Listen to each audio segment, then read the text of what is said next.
තෙරුවන් සරණයි හැම දිනාටම. අද අපි සුපුරුදු අපේ ධම් සභාවට ධර්ම සාකච්ඡාවට ධම්ම මණ්ඩපයට එකතු වී සිටින අවස්ථාව.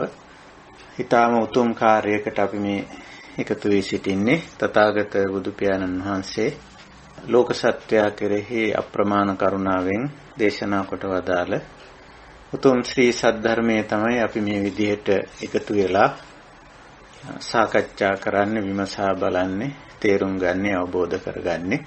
ඒ උතුම් අවස්ථාවටයි අදත් අපි එකතු වී සිටින්නේ.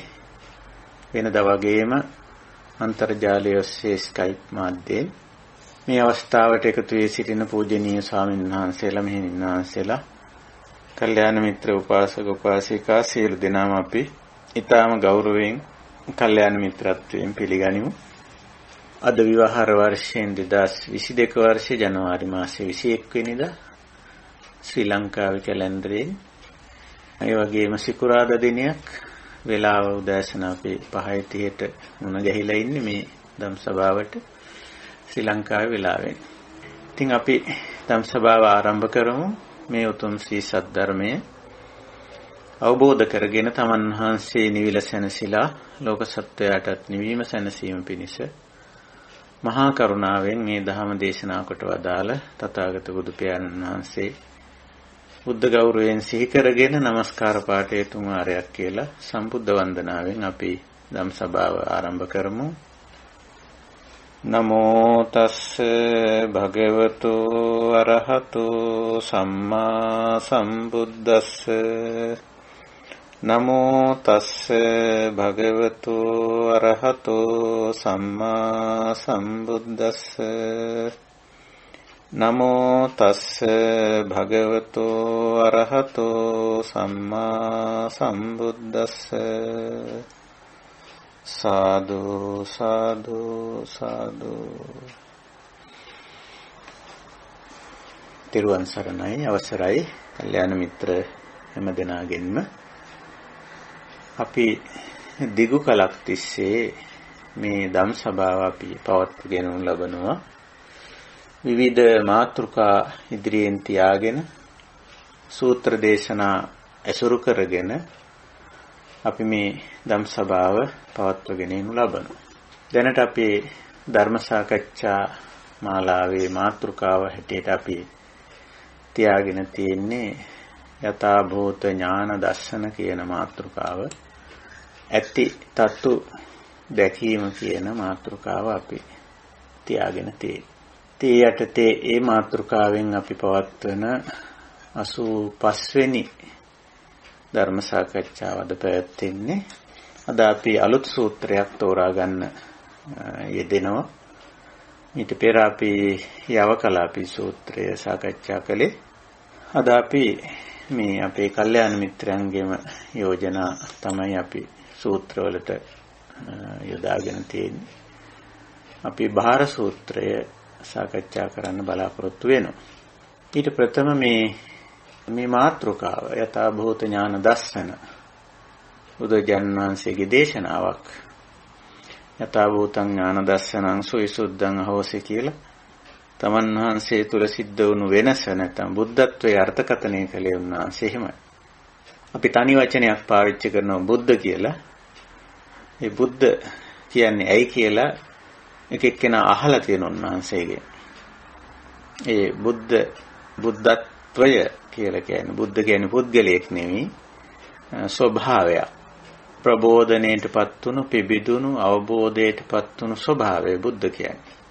එතකොට ඒ බුද්ධ ස්වභාවය ගැන නොඑක අය ප්‍රශ්න කරලා තියෙනවා. ඒක පුද්ගලයා අල්ලලා තමයි ප්‍රශ්නේ අහන්නේ සාමාන්‍යයෙන්. ඔබ වහන්සේව බුද්ධ කියලා නමින් හඳුන්වලා තියෙනවා. හඳුන්වනවා අනිත් අය. ඇයි බුද්ධ කියන්නේ ඔබ වහන්සේට? ඉතින් ඒවට දීපු පිළිතුරුන් බුදුරජාණන් වහන්සේ දීපු පිළිතුරු අපිට හමු වෙනවා. එක තැනක සඳහන් කරලා තියෙනවා අභිඤ්ඤයං අභිඤ්ඤාතං භාවේ තබ්බංච භාවිතං පහතබ්බං පහේනං තස්මා බුද්ධෝස්මි කිය. අභිඤ්ඤයං අභිඤ්ඤාතං මම ගැඹුරින් අවබෝධ කරගත යුතු දේවල් අභිඤ්ඤේය ධර්ම අභිඤ්ඤාතං අවබෝධ කරගත්ත කෙනෙක්. එතකොට දැන් මොනවද අභිඤ්ඤේය ධර්ම කියලා කිව්වොත් ඒකෙන් අදහස් කරන්නේ චතුසත්‍ය. වෙන දෙයක් නෙවෙයි. චතුරාර්ය සත්‍යය තමයි අභිඤ්ඤේය ධර්ම. දුක දුකට හේතුව දුකින් මිදීම මිදීමේ මඟ. අන්න ඒක අභිඤ්ඤාතං. ගැඹුරින්ම මම අවබෝධ කරගත්තා. අභිඤ්ඤේයං අභිඤ්ඤාතං. භාවේතබ්බංච භාවිතං. එහිලා විශේෂයෙන් නිර්වාණ ධර්මයේ දුකින් මිදීම සඳහා පුරුදු පුහුණු විය යුතු දේ ඒක තමයි භාවිතය කියලා කියන්නේ. භාවේතබ්බය පුරුදු පුහුණු විය යුතු දේ භාවිතං මම පුරුදු පුහුණු වෙච්ච කෙනෙක්.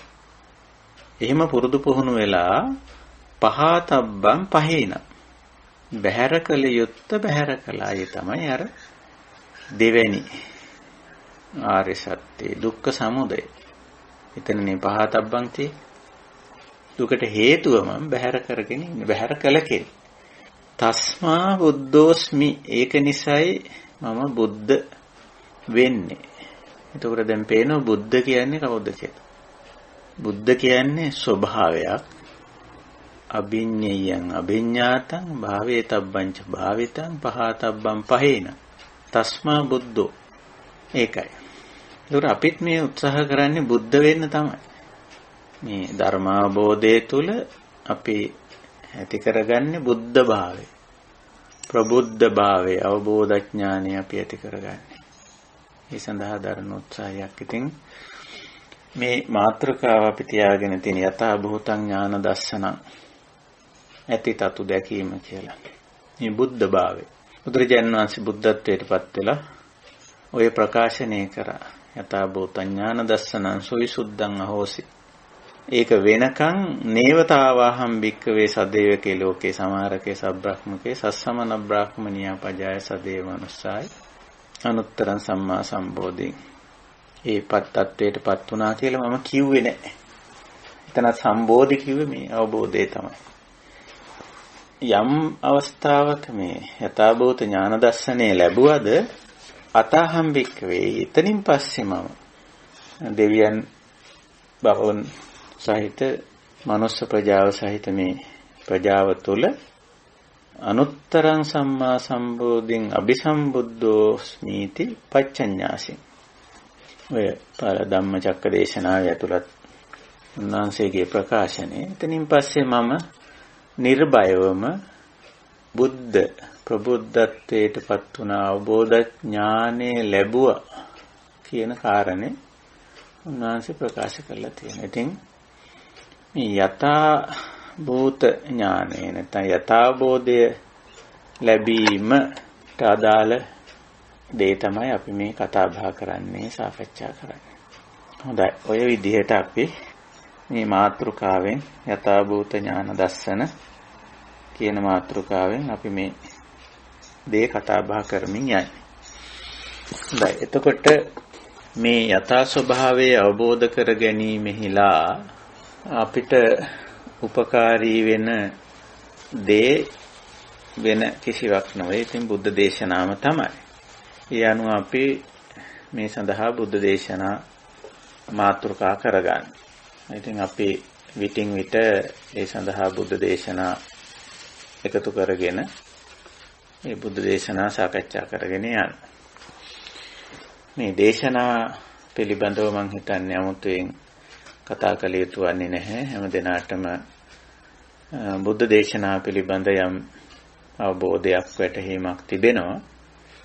ඒ දේශනා ගැන අපි මුල් අවස්ථාවල පැහැදිලි කිරීම කළත් තිබෙනවා. දේශනාවක් පටන් ගන්න හැම අවස්ථාවකදීම වගේ. නමුත් අදත් මම මේක කෙටියෙන් මතක් කරන්නම්. සූත්‍ර විශේෂයෙන් සූත්‍ර කියන වචනේ අර්ථය පවා ගත්තොත් දැන් අපේ දහමේ ගුණයක් පෙන්වන සාක්කාත කියලා. ස්වාක්කාත වචනේ සකස් වෙලා තියෙන්නේ සු අක්ඛාත කියන පද සංදි වීමෙන්. අක්ඛාත කියන්නේ කියන ලද්ද, දේශනා කරන ලද්ද, ප්‍රකාශනය, ප්‍රකාශිතය කියනු ලැබූ දෙය කියන එකයි අක්ඛාතය කියන්නේ. එතකොට ඊට මුලින් එදිලා තියෙන සු නිපාතයෙන් කියවෙන්නේ මනවින් මනාකොට යහපත් ලෙස නිවැරදිව කියන අර්ථය දෙන්නේ. එතකොට මනවින් මනාකොට යහපත් ලෙස නිවැරදිව දේශනා කරන ලද්දකි ස්වාක්ඛාතේකි දහම ස්වාක්ඛාතය කියන්නේ ඒක. එතකොට ඒ අර්ථයෙන්ම සලකලා තමයි පළවෙනි ධර්ම සංගායනාවේදී මහරහතන් වහන්සේලා ස්වාක්ඛාත කියන අර්ථයෙන්මයි සුත්ත කියන්නේ. සුත්ත කියන වචනේ සංදි පදයක් හැටියට අපිට ගන්න පුළුවන්. එතන තියෙන්නේ සු සහ උක්ත කියන වචන දෙක. උක්ත කියන්නේ තර අක්ඛාත කියන තේරුමමයි. උක්ත කියන්නේ කියන ලද ප්‍රකාශ කරන ලද කියන එක. උක්ත. ඔය සමහර තැන්වල අපි යතෝක්ත කියලා වචනයක් යොදන්නේ. ඉහත කියන ලද කියන අර්ථයෙන්. ඒතර උක්ත කියන්නේ කියන ලද කියන එකයි. නිකම්ම නෙමෙයි සු උක්ත මනාකොට උසස් ලෙස නිවැරදිව යහපත්ව කියන ලද්ද. යහපත් ප්‍රකාශනය, උතුම් ප්‍රකාශනය, නිවැරදි ප්‍රකාශනය කියන අර්ථය තමයි සු උක්ත. පද උච්චාරණ පහසුව සඳහා පද සකස් වුණයින් පස්සේ සු උක්ත සුත්ත වෙනවා. එතකොට සුත්ත තමයි. සුත්ත කියන්නේ බුද්ධ දේශනා. බුද්ධ දේශනා විතරක් නෙවෙයි සමහර විට සමීප ශ්‍රාවිකාවන්ගේ දේශනාත් තියෙනවා. ඒවත් සුත්ත නමින්ම දක්වලා තියෙනවා. මොකද ඒවා යහපත් වූ මනා වූ නිවැරදි උසස් දේශනා. ඒකයි. ඒ අර්ථයෙන් ඕනම කෙනෙකුගේ යහපත් නිවැරදි ප්‍රකාශනයකට ස්වාක්ඛාතයක් කියන්න පුළුවන්, සුත්තයක් කියන්න පුළුවන්.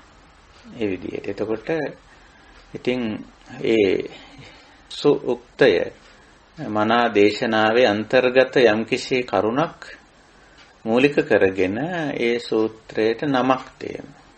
ඉස්සරහින් ඒ නම තියෙනවා. දැන් කලින් අපි කතා කර සූත්‍රයේ යවකලාපී සුත්ත. එතකොට එතන සූක්තයක් තියෙන්නේ.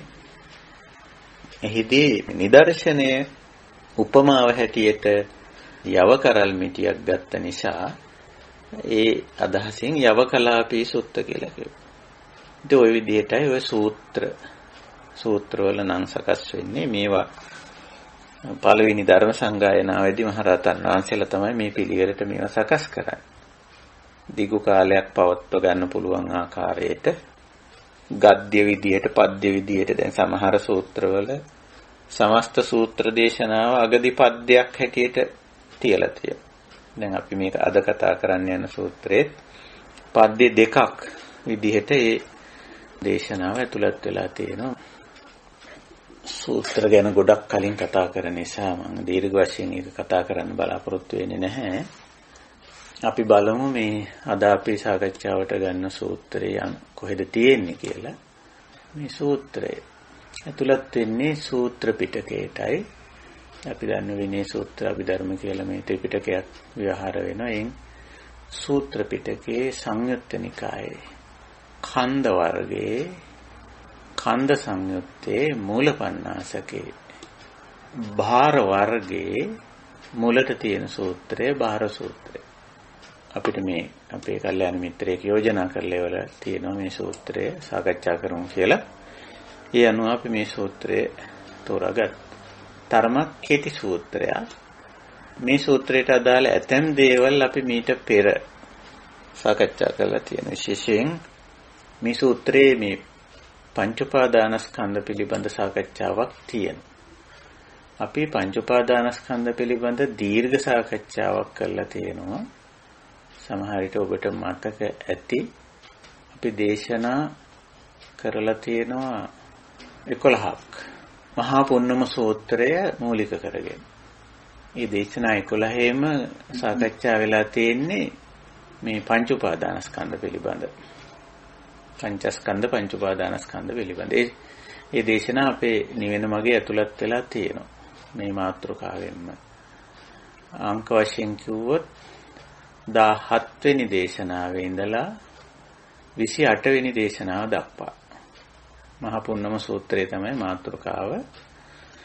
එහි සාකච්ඡාවේ සමස්ත අන්තර්ගතය සමස්ත අදහස එන්නේ පංච උපාදානස්කන්ධ පිළිබඳව. ඒකට බාහිර සූත්‍රයේ මූලික වශයෙන් පංච උපාදානස්කන්ධ පිළිබඳව තමයි අදහස ඉදිරිපත් වෙන්නේ. නමුත් මේකේ අපිට ඊට වැඩිය වෙනස් දෙයක් තේරුම් කරගන්න තියෙන නිසා අපි මේ සූත්‍රය තෝරගත්තා. එතකොට දැන් සූත්‍රයේ කොහෙද අන්තර්ගත කියන එක දැන් පැහැදිලි. එතකොට බාහිර කියන එකේ සාමාන්‍ය තේරුම කවුරුත් දන්න බර කියන අදහස. බර කිව්වම අපිට දැනෙන දෙයක් නේ. ශරීරයට දැනෙන දෙයක් සාමාන්‍යයෙන් බර කිව්වම. ඔය අපි කිරලා මැනලා ගන්න. විශේෂයෙන් කිරලා බලන්නේ බරනේ. බර කියන එක අපිට වචනෙන් නොකියුවට මේ අත්දැකීම. ශරීරයට දැනෙන බර කියන දේ.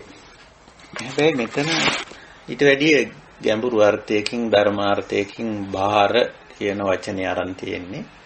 විශේෂයෙන් මේක මනසට එන බරක්.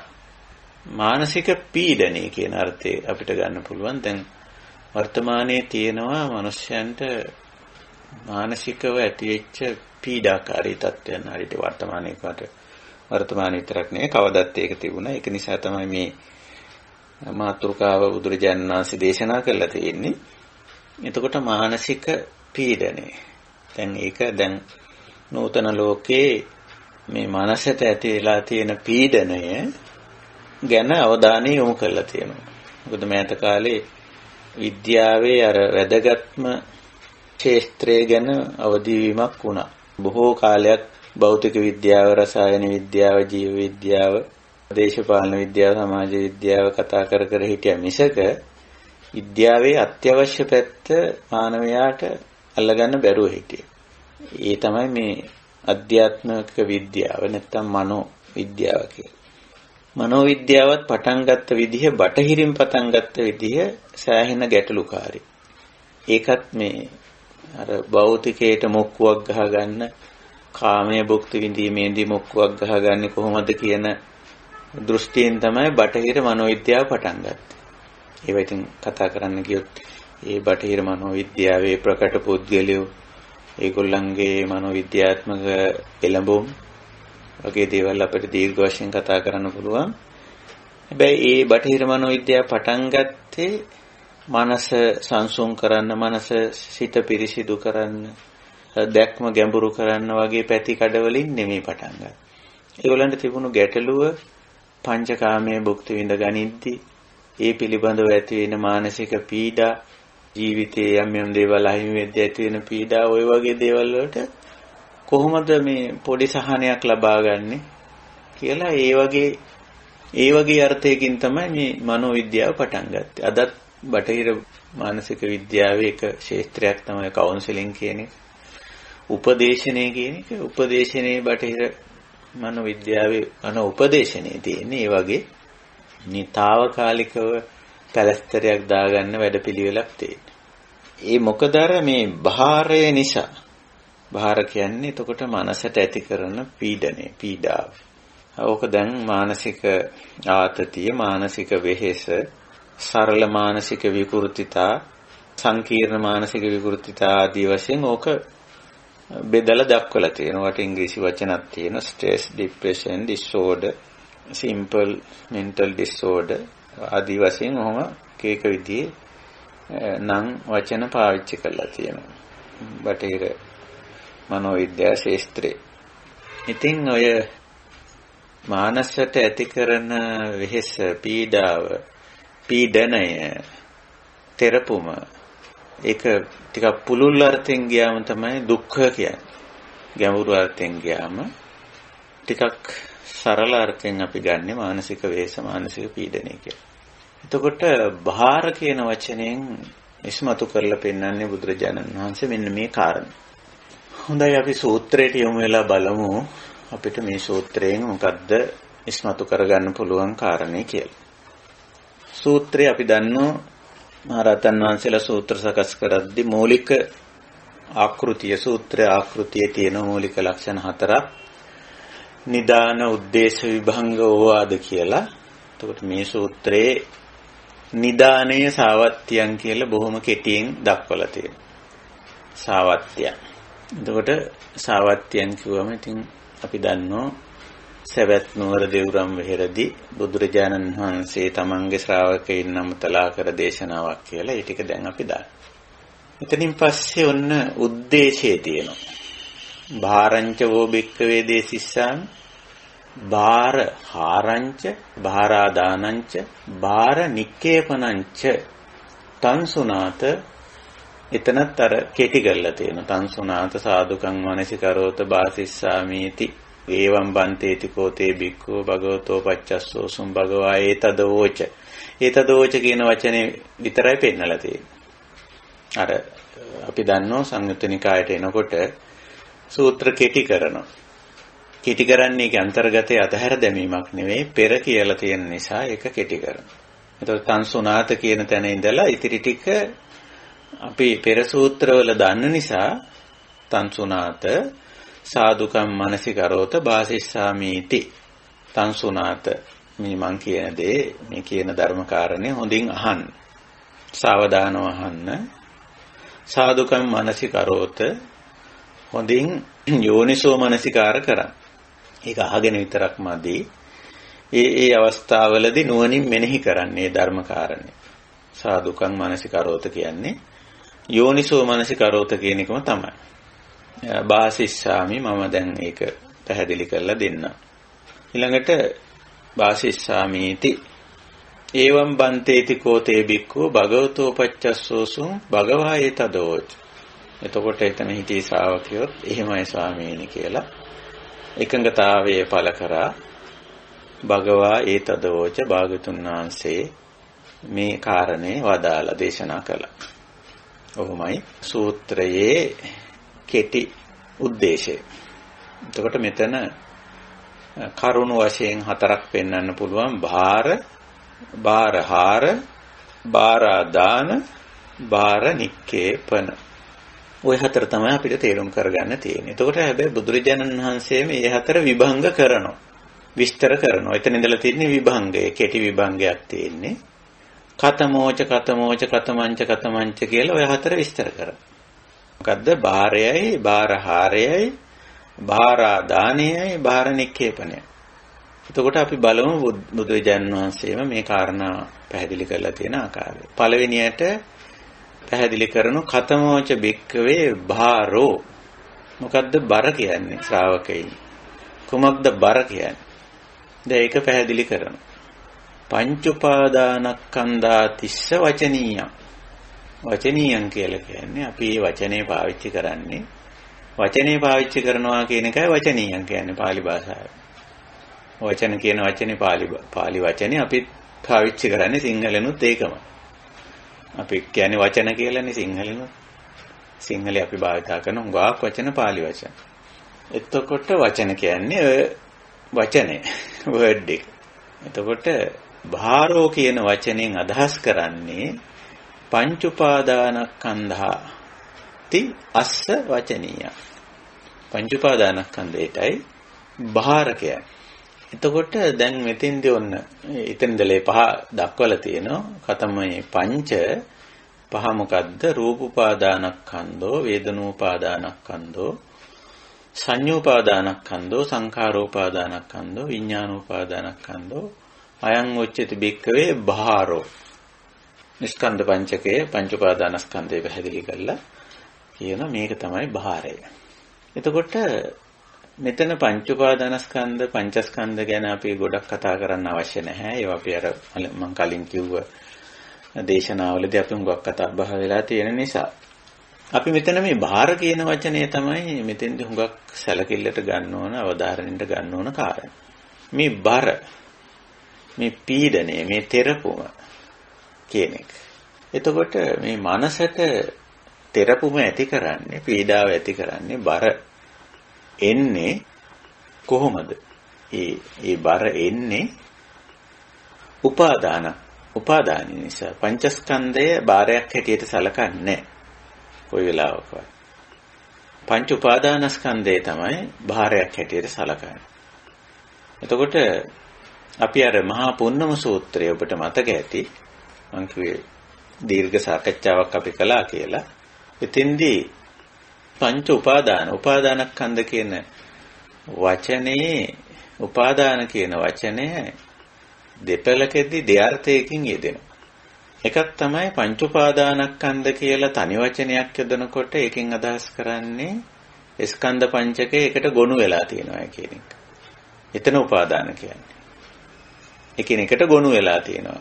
එකිනෙකට බද්ධව පවතිනවා කියන අර්ථයෙන් පංච උපාදානස්කන්ධ කියනවා. එහෙම කතා කරපුවම ඒක ස්වභාවික සංසිද්ධියක්. මේ ස්කන්ධ පංචකය කියන ඒවා අපි පහක් හැටියට කතා කරාට ඒව වෙන වෙනම පවතින දේවල් නෙවෙයි. වෙන වෙනම පවතින්නේ නැහැ. රූපස්කන්ධයෙන් තොරව වේදනා සංඥා සංකාර විඥාන කියන ස්කන්ධ පවතින්නේ නැහැ. ඒවත් අනිත් ඒවායින් තොරව පවතින එකක් නෙවෙයි. උදාහරණයක් ඇට විඥාන ස්කන්ධය රූප වේදනා සංඥා සංකාර කියන ස්කන්ධ පංචකයෙන් තොරව පවතින්නේ නැහැ. මේවා බද්ධව පවතින. මෙන්න මේ බද්ධ වී පවතිනවා කියන අර්ථයෙන් පංච උපාදානස්කන්ධෝ කියලා කියනවා. පංච උපාදානස්කන්ධ. ඊළඟ අර්ථය තමයි අපිට මේ නිවන් මාර්ගයේදී තාම වැදගත් වෙන අර්ථය පංචස්කන්ධයට උපාදාන වීම නිසා. ඒක මේ ස්වභාවික සංසිද්ධියක් නෙමෙයි. ඒක අපේ අවිද්‍යාව නිසා ඇති වෙන දෙයක්. අවිද්‍යාව පත්‍ය තණ්හා, තණ්හා පත්‍ය උපාදාන. එහෙමනේ. ඒක අපේ අවිද්‍යාව ප්‍රත්‍ය කරගෙන තියෙන දෙයක්. ඒ කියන්නේ පංචස්කන්ධයේ යථා ස්වභාවය අවබෝධ නොවීම නිසා පංචස්කන්ධයේ විසින් ඇති කරන්නා වූ සුඛ දුක්ඛ දුක්ඛම සුඛ වේදනාව ප්‍රත්‍යක්ෂ නොකිරීම නිසා ඒ විඳීම හරහා ඒ වින්දනය හරහා පංචස්කන්ධයට තණ්හා උපාදාන ඇති කරගන්න. අන්න එතන තියෙන උපාදානය අපේ මනසින් අපි ඇති කරගන්නා වූ බන්ධනය. අර තණ්හා කියන්නේ ඇලීම ගැටීම මුලාව කියන එකයි. ඒක දැඩිවීම උපාදාන කියන. ඒකයි තණ්හා පත්‍ය උපාදාන කියලා පටිච්ච සමුප්පන්න ධර්මවලදී පැහැදිලි කරලා තියෙනවා. එතකොට දැන් මෙතෙන්දී අපි ගන්නේ භාරයේ හැටියට ගන්නේ අර පංච ස්කන්ධ පංචකය එකට ගොනු වෙලා තියෙනවා කියන අර්ථේ නෙමෙයි. එහෙම ගොනු වෙලා තිබ්බට අපිට ඒක බරක් වෙන්නේ නැහැ. ඒක මනසට පීඩාවක් වෙන්නේ නැහැ. ඒක සබාධමටයි තියදී. ස්වභාවිකව යම් යම් දේවල් එකට ගොනු වෙලා එකට බද්ධ වෙලා එකට ඇමිනිලා පවතිනවා. ඒක ඉතින් අපිට බරක් වෙන්නේ නැහැ. හැබැයි යම් කිසි දෙයක් අපි තේරුම් අරගෙන ඒකට අපි මනසින් දක්වන ප්‍රතිචාරය ඒ ගැන අපි ඇති කරගන්නා වූ අදහස සිතිවිල්ල අනුව තමයි ඒක බරක් වෙන්නේ. ඕනම දෙයක් මනසට පීඩාවක් ඇති කරන්නේ ඒක ගැන අපි හිතන ආකාරය අනුව. ඒකයි. ඉතින් ඕවට ඕන තරම් අපිට සාමාන්‍ය ජීවිතේ නිදර්ශන ඕන තරම් කියන්න පුළුවන්කම තියෙනවා. අපිට යමක් බරක් වෙන්නේ, භාරයක් වෙන්නේ, පීඩාවක් වෙන්නේ, පීඩනයක් බවට පත් වෙන්නේ මනසට. ඒකයි දැන් ශරීරයෙන් උනත් අපි බලන්න යමක් අතට ගත්තොත් තමයි බර දැනෙන්නේ. ඔළුවේ තියාගත්තොත්, කරේ තියාගත්තොත්, පිටේ තියාගත්තොත්, අතට ගත්තොත් තමයි ඒකේ බර දැනෙන්නේ. ඒකට ආවේනික කිසියම් ස්කන්ධ භාරයක් කිලෝ ගාණක්, රාත්තල් ගාණක් තියෙන්න පුළුවන්. ඒක අපි දන්නේ නැහැ. හැබැයි ඒක අපි අතට ගත්ත ගමන් මොකද වෙන්නේ? අපිට බර දැනෙන්න පටන් ගන්නවා. අපි ඒක කරට ගත්ත ගමන් අපිට බර දැනෙන්න පටන් ගන්නවා. ඒකේ බර එතකන් අපිට අදාළ නැහැ. ඒකට ආවේනික බරක් ඇති. හැබැයි ඒක අපිට බරක් වෙන්නේ ඇත්තටම ඒකේ බරක් නැතුව නෙමෙයි. වරද්ද ගන්න හොඳ නැහැ මෙතෙන්දී. ඒකට අදාළ ස්කන්ධ භාරයක් තියෙනවා. ඒක අපි තරාදියක් උඩ තිබ්බොත් ඒකේ පෙන්නනවා. මෙච්චර බරක් මේකේ ස්කන්ධ භාරයක් තියෙනවා කියලා. තරාදිය ඒක පෙන්නනවා. හැබැයි කිලෝ 1000ක් තිබුණත් අපිට කිසිම ප්‍රශ්නයක් නැහැ ඒක. කොච්චර බරක් වුණා. ඒක අපි අතට ගත්ත ගමන්, කරේට ගත්ත ගමන්, ඔළුවට ගත්ත ගමන් ඔන්න අපිට අදාළ වෙනවා ඒකේ භාරය. ඒකේ බර අපට දැනෙන්න ගන්න. එතනින් පස්සේ තමයි ඒකේ බර විසින් අපිව පීඩණයට ලක් කරන්නේ. ඒක අතට නොගන්නා තාක්, කරට නොගන්නා තාක්, හිසට නොගන්නා තාක් ඒක අපිට බරක් වෙන්නේ නැහැ. ඔය කය පැත්තෙන්නේ මනස පැත්තෙනුත් එහෙමමයි. මානසිකව අපේ තියෙන අවිද්‍යාව නිසා, තණ්හාව නිසා අපි මේවා මනසින් දැඩිව ගන්න. මනසින් දැඩිව ගැනීමටයි උපාදාන කියලා කියන්නේ. උපාදාන කියලා කියන්නේ. ඒක ගන්නේ තණ්හා පච්චය. ඒ දැඩිව ගන්නේ එක්කෝ ඇලීම් වශයෙන් නැත්තම් ගැටීම් වශයෙන් නැත්තම් මුලා වීම වශයෙන්. තණ්හා කියන එකේ ඇතුළත් වෙන්නේ ওই තුනනේ. තණ්හා කියවම එකකින් අදහස් කරන්නේ එක්කෝ ඇලීම, ඇලෙන ගතිය, නැත්තම් ගැටෙන ගතිය, නැත්තම් මුලා වෙන ගතිය. ওই තුනේම එකතුව තණ්හා කියන්නේ. ඔන්න ඔය තුනෙන් එකකින් තමයි දැඩිව ගන්න. ඒකයි තණ්හා පච්චය උපාදාන කියන්නේ. දැන් අපි මේ භාරය ටිකක් විවරණය කරගන්න උත්සාහ කරමු. ඇත්තටම දැන් මේවා මේ අපේ ජීවිතයේ පැත්තෙන් යන්න ඕනේ. මේ කතා කරන දේ අපි හොයලා බලන්න ඕන, විමසලා බලන්න ඕන. වෙන වෙනත් අයගේ ජීවිත, වෙන වෙනත් අයගේ ජීවිතවල සංසිද්ධි වගේ දේවල් ඇසුරෙන් නෙවෙයි. අපේ ජීවිතය ඇසුරෙන් මේ බර අපි කොච්චර බරක් දරාගෙන යනවද කියලා අපි බලන්න. මේ භාරය තේරුම් ගන්න. මානසික වෙහෙස, මානසික පීඩනය. එතකොට දැන් මෙතෙන්දී බුදුරජාණන් වහන්සේම උදාහරණ වශයෙන් දීලා තියෙන මේ ස්කන්ධ පංචකය තුලින් අපි යන්න පුළුවන්. මේක අපි භාරයක් කරගෙන තියෙන ආකාරය. දැන් පළවෙනියට පෙන්වන්නේ රූප උපාදානස්කන්ධෝ කියන එකයි. රූපයට, රූප ධර්ම වලට නැත්නම් රූප කන්දට උපාදාන වෙනවා. දැඩිව ගන්න. ගත්තම ඒක බරක් වෙනවා. ඒක මනසට පීඩාවක් වෙනවා. දැන් රූපස්කන්ධය ගැන අපි කතා කරලා තියෙන නිසා ඒක ගැන ලොකු විග්‍රහයක් මෙතන අවශ්‍ය නැහැ. රූප කිව්වම දැන් දන්නවනේ. චත්තාරෝ මහා භූතා චතුන්නංච මහා භූතානං උපාදාය රූප. හරි පැහැදිලිනේ. පඨවි ආපෝ වායෝ තේජෝ සතර මහා භූත භෞතිකයේ සතර ආකාරයකින් අපි තේරුම් ගන්න තියෙනවා. මේ සතර ආකාර භෞතිකය උපාදාය එකට ගොනු වීම නිසා හැදෙනවා උපාදාය රූප කියලා කොටසක්. ඒව තමයි ඔය අපිට ඇහැට පේන්නේ. අතින් අල්ලලා බලන්න පුළුවන්කම තියෙන ඔය ඔක්කොම උපාදාය රූප. ඒ උපාදාය රූප වලින් සංකීර්ණම දේ අපිට හුඟක්ම අදාළ වෙන උපාදාය රූපේ වෙන්නේ අපේ ශරීරේ. මේ ඇඟ, මේ බොඩි එක, රූපකාය. එතකොට ඒක ස්වභාවික දෙයක් නේ. හේතුඵල ධර්මානුකූලව ඇති වෙච්ච දෙයක්. මේ රූපකාය ඇති වෙන්න හේතු යෙදුනද යම් තැනකදී ඒක ඇති වෙනවා. මොකද්ද හේතුව? ස්ත්‍රී පුරුෂ බීජ.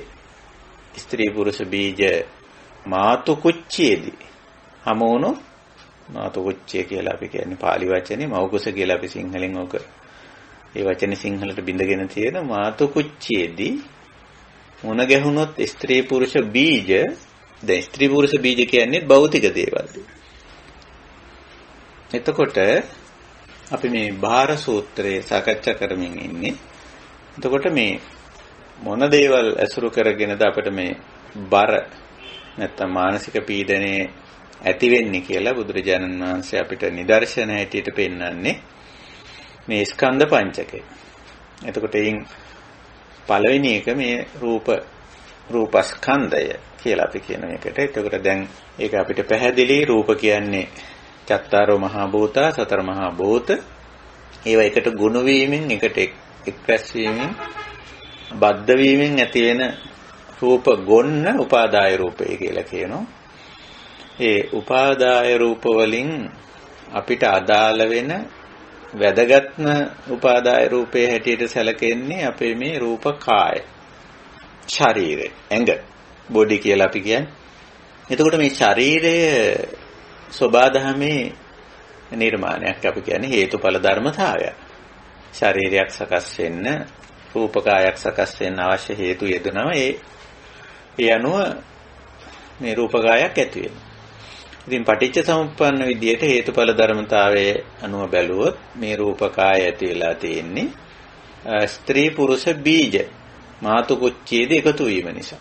ඒ ස්ත්‍රී පුරුෂ ශරීරවල බීජ කොටස් යම් මොහොතක මාතු කුච්චයේදී එකතු වුණා නම් සබා දහම පටන් ගන්නවා අලුත් රූපකායක් නිර්මාණය කරනවා එතන ඉඳලා.